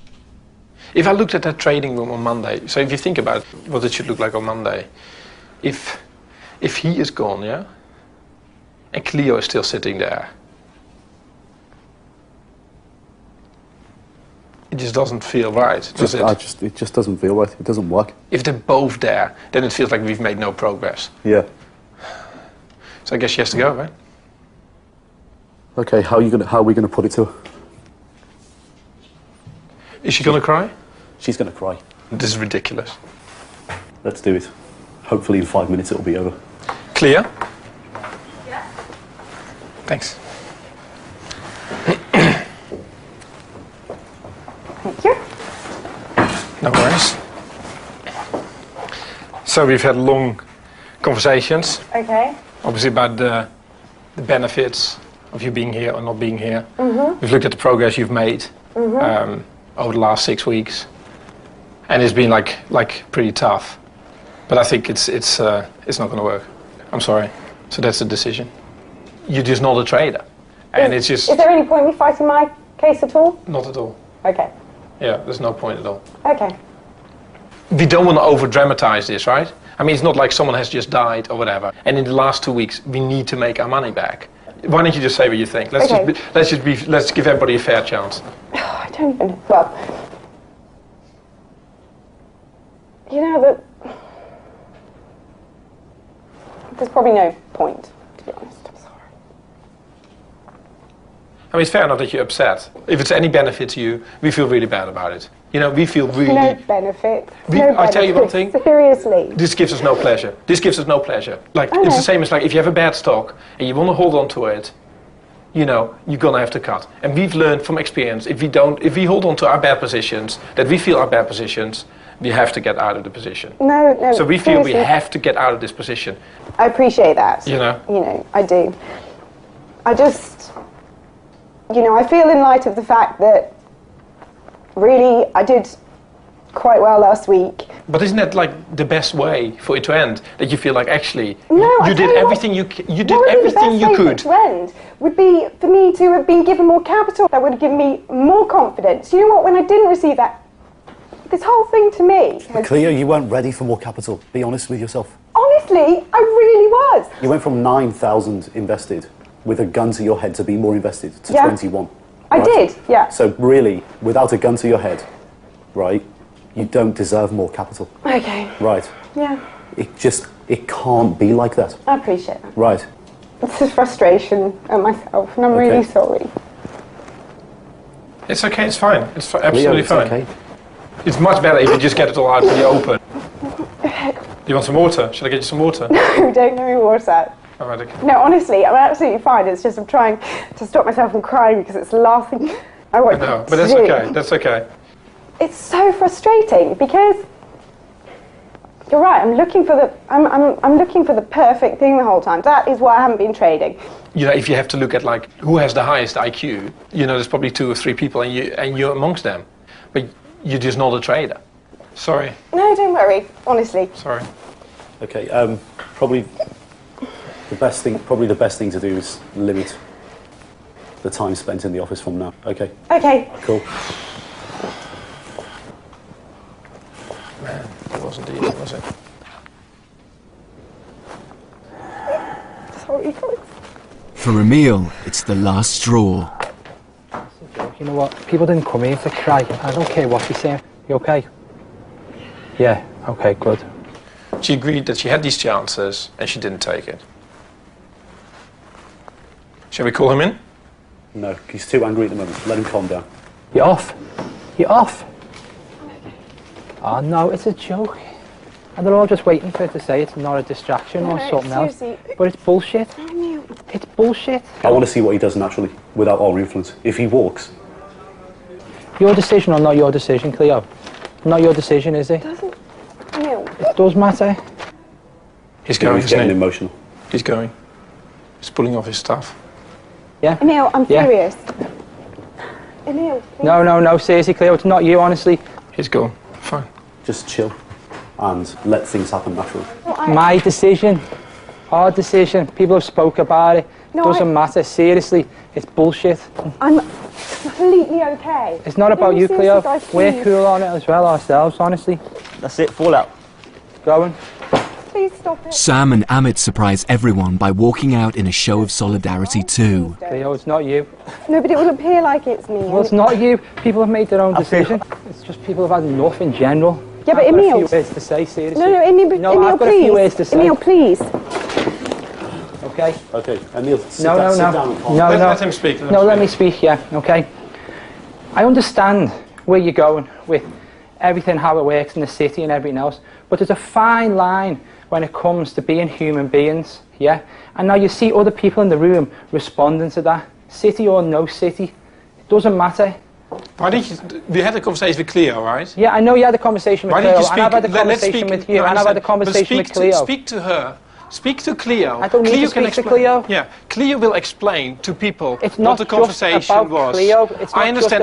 Cleo. Cleo can explain what the conversation was in this Cleo, room. Lex. It's about being human. It's about spending 6 weeks. Okay, No, I appreciate. Cleo, it's not you. Seriously. No, Emil, I've said already, and I've said to the group. I know it's not. It's Cleo. This is me being frustrated at myself not Cleo. and my, you know. It's not just Cleo. It's not just about that, Lex. To be honest, I really have nothing to say. Cool, not a problem. Then. I have nothing to say. Not a problem. I do not know what the fuck is going on here and what the sentiment is in this room. So either we get this out in the open and stop making fucking knee-jerk, crappy judgments. No, Mike, it's not or we knee-jerk, talk about crappy it. Well, yes, it judgments. is, Emil, because No, I it's don't not. know what's going on. My choice, whether I walk out this room, is my Absolutely. choice. So I'm exercising Absolutely. my choice to walk out the Fine. room. Yeah. Anyone else who's walking out the room is exercising their own choice. You have your choice whether you stay or you go. No one is compromising you. Cool. Okay. Right, we're happy. Not a problem then. Okay, I'm going. And I'd just like to say thanks very much Cool. to everyone. Take it easy. Really. All right. You go stay, it's your call. But cool. Lose the money. But, I really think you've got 2 weeks left and you should I've had a grasp good this time. opportunity. This is me.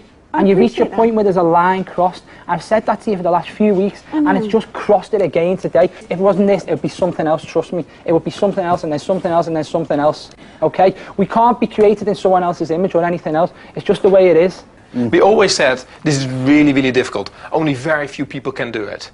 If they walk out, then it just shows, yes, it's actually really difficult to make it to the end. Nor did I, really. Televis. It's been a pleasure. Go well. Good luck with this. See you later. You know what? I feel so good. That is the best I've felt in 6 weeks. Yeah, I feel fantastic. What the fuck just happened there? Jesus Christ. Very, very strange. I don't know whether they expected that kind of reaction. It's no coincidence to me that the guys who are losing the most money have found the excuse to walk out. Cleo, we feel great. Look how happy I feel. Seriously, it's not you. Yeah, but I don't want to be the catalyst. You're not. They've got a different idea of doing things. It's the harsh way. It's the city way. But we're not city people, right? No, I'm we're not a good city people. person. I'm not, and I'm not compromising how I feel and anything else. Like, let's say you're sitting at the trading desk, yeah? And your best buddy has just been fired, yeah? I'll see him in a few weeks for a drink. The only mistake we have made is we should have gotten rid of Cleo 2 weeks ago. It's not like our best people left. We left with Ohi, with Caroline, and with Mike. The top 3 have stayed. Our worst people left. People who are actually losing money will try to find any excuse possible to get out of it, because they're hurting. None of us really want to be in an environment where people are treated really badly for the sake of making money. And so it's a real shame, in a way. Ohi is upset by the walkout. The hardcore boys. It was a pleasure. You're the hardcore boys. It's a pleasure. It's a pleasure. Make some more.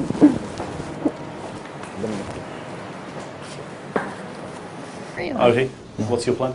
Fact is, as much as I feel the empathy for the others, yeah, I'm in it for a different reason, so I want to stay to the end. Well, listen, for a guy of your age, that decision is incredibly mature. Seriously.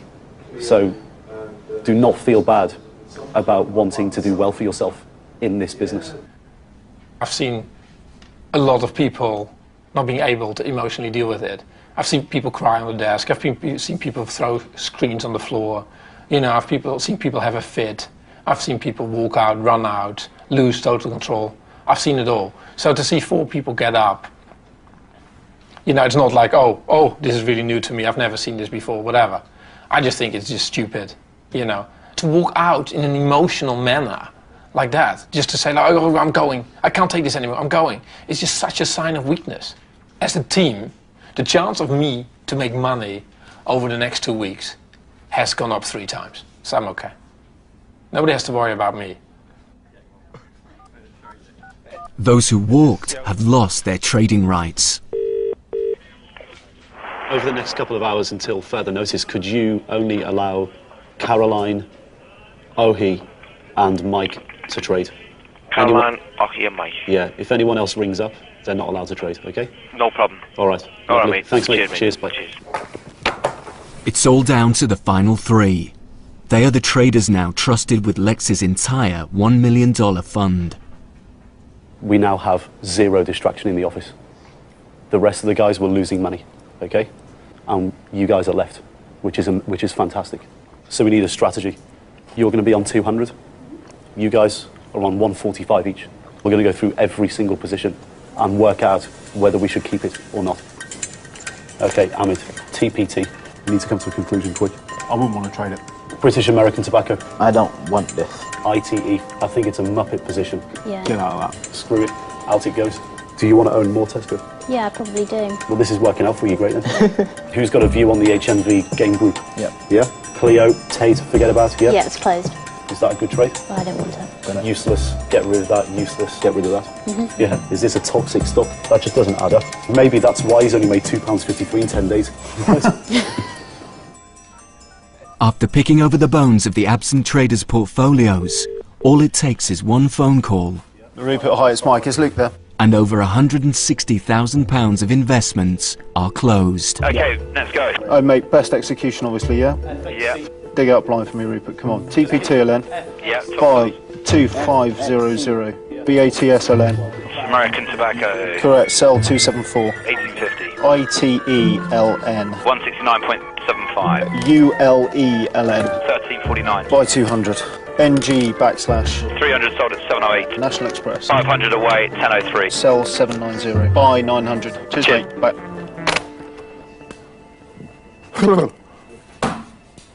Done. I really enjoyed myself today, actually. Maybe that's wrong with the other four gone, and I should be, bemoaning their passing. But it's you know, I can't. I've got to get on with this last 2 weeks. If I want a job as a trader, I can't wring my hands over things like that. Sorry, Sam. It's a bad world.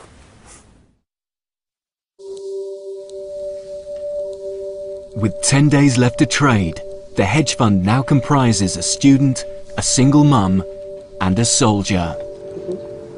As the best performers, they've got to try and claw back some profit from the losses some of the others have left behind, and see who overall will emerge as the best trader.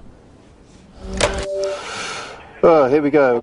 Sell 828, 974, spot 5. I'm looking to buy 500 at 875. I'm looking at EasyJet. First group, please, FG, please. Could you confirm the ticker first? Sell 663 at 1507. I want to sell 750. Rolls-Royce 550 shares at market, please. Let's try and do them in between the spread, say 414. Let's do that, 735. That's done, you're out of it. The headache is gone. 1106. Thank you very much. It's now the last day, and the traders have until 12 p.m. to close all their positions. Let's go make some money. Cobham, Charlie, Oscar, Bravo. Done. You sell 1,050 at 1166. Hello there, I'm looking at Adidas, that's ADSGY. I think that you can't just look at a stock as something that goes up and down. Like, there's an underlying story behind it. Learn how much everybody loves it or hates it, how much people see their futures in it. You can see all of the greed in this stock, and that's quite amazing to see. Hi, it's Caroline at Traders. Whitbread. I think you have to be emotionally very well balanced. If you can't live with having that pressure on you, then trading is not for you. No, just hit the bid for 110. Don't mate, 139 sold. This is a viciously difficult game. It's absolutely horrible when the market isn't going your way. Bastard. It's just some of the most monstrously uncomfortable I've ever been in my entire life. 27 spot 453, I sell 687. Thank you and good night. Cheers, Carl. Bye. Done. Yeah, I will miss it. Yeah, I really will. Really enjoy it. And it's just like soldiering, you know, when it's really hard graft and you're really cold, wet and muddy. It's great afterwards because you sort of know that you survived it. How much time have we got left? Not long. Not long. Alright, you are done. Okay then, thank you very much. It's not going to make it. I've done 3,000 sold at 351. Okay, that completes my book. Are you done? Yes, I am. No way. All right. Alright, Caroline. Thanks a lot. Speak later on. Bye-bye. Bye. I'm not going to watch it anymore because the bugger's going to go into the black, isn't it? And I'm not having that. Oh, it's at 353 now. Shut up. I don't want to know. We're done. Done. Superb. So we're going to crunch the numbers. Let's see how you got on.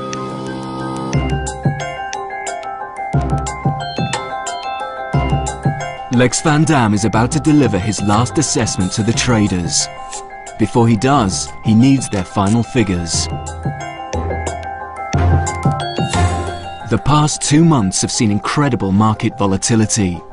Even professional hedge funds have struggled, losing on average almost 5%. Over the same period, collectively this fund lost £12,000, or 2.4%. So they've performed better than the professionals. The most successful individual trader is Ohi, who's made a trading profit of 1%. Of most of the others, you kind of know what you get. But with you, you're just not so predictable. So, you have like really original ideas. And you have definitely like moments of brilliance. My thoughts fight each other. That's the only way I could put it. So it's almost like you have conflict in yourself that comes through in your trading. Yeah. Profit-wise, you were my best trader. But if I had to pick one trader, it wouldn't be you. Yeah. Because like I feel that conflict and I'm worried like, maybe it goes the wrong way. But I think that's the one thing that you're gonna have to work on. So you have a lot of potential in you. I do think you're a natural born winner. The fact is, through all of the joy and the pain, I did have a lot of fun. It's like playing chess against, the rest of the world. You have like a really, really high understanding of the game. Like a lot of people who've traded for a long time still don't get that. You got it in 2 months. You understood it and you made money out of it. So you are very talented. Thanks. Well done. Great. Thanks. Mike also beat the professionals, losing just 1% overall. You focused, you controlled your risk, you didn't get emotional, you didn't behave childish. You know, so you were very dependable. So I really think that, you know, if you want to be in this industry, I would really recommend you. You know? I mean, that's a brilliant compliment. Thanks very much, Lex. We've outperformed the hedge fund index. That's the good news. The bad news is I lost money. So obviously I would have liked to pay you a bonus. Unfortunately, nobody gives me the cash to pay the bonus. The upside was always going to be about the experience, really. It wasn't going to be Yeah. about, you know, the millions that I could have earned. It was a really, really difficult period. So you should not underestimate your own achievement. That's fantastic. Yeah, it's So congratulations. Thanks, Lex. Yeah. Well done. Well done. Thanks, mate. For Caroline, a 0.5% profit.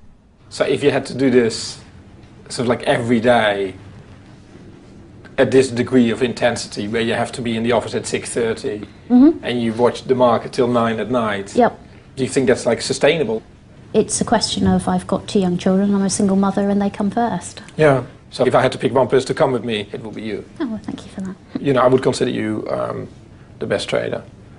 I think if there was one moment, for me personally, over the last 10 weeks that made it worth it, was when 4 people stood up and you were sitting there and you were totally calm and collected.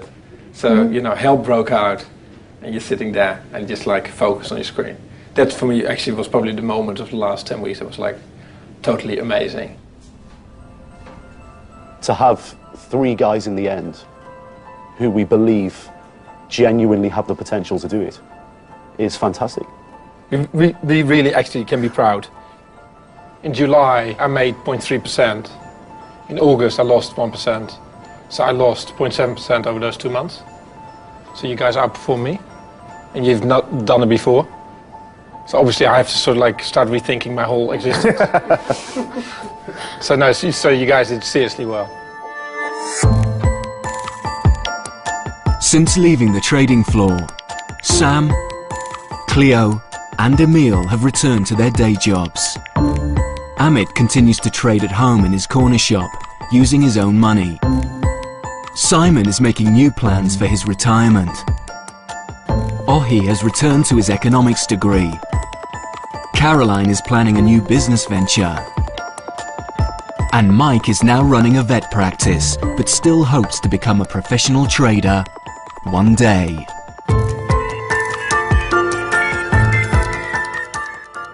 From million-dollar traders to billion-dollar bailouts in half an hour, why does the car industry deserve special help? Are we entering a period of deglobalization? And Ian McEwan joins us to pay tribute to John Updike. Newsnight, right after the culture show from Scotland, next on BBC Two.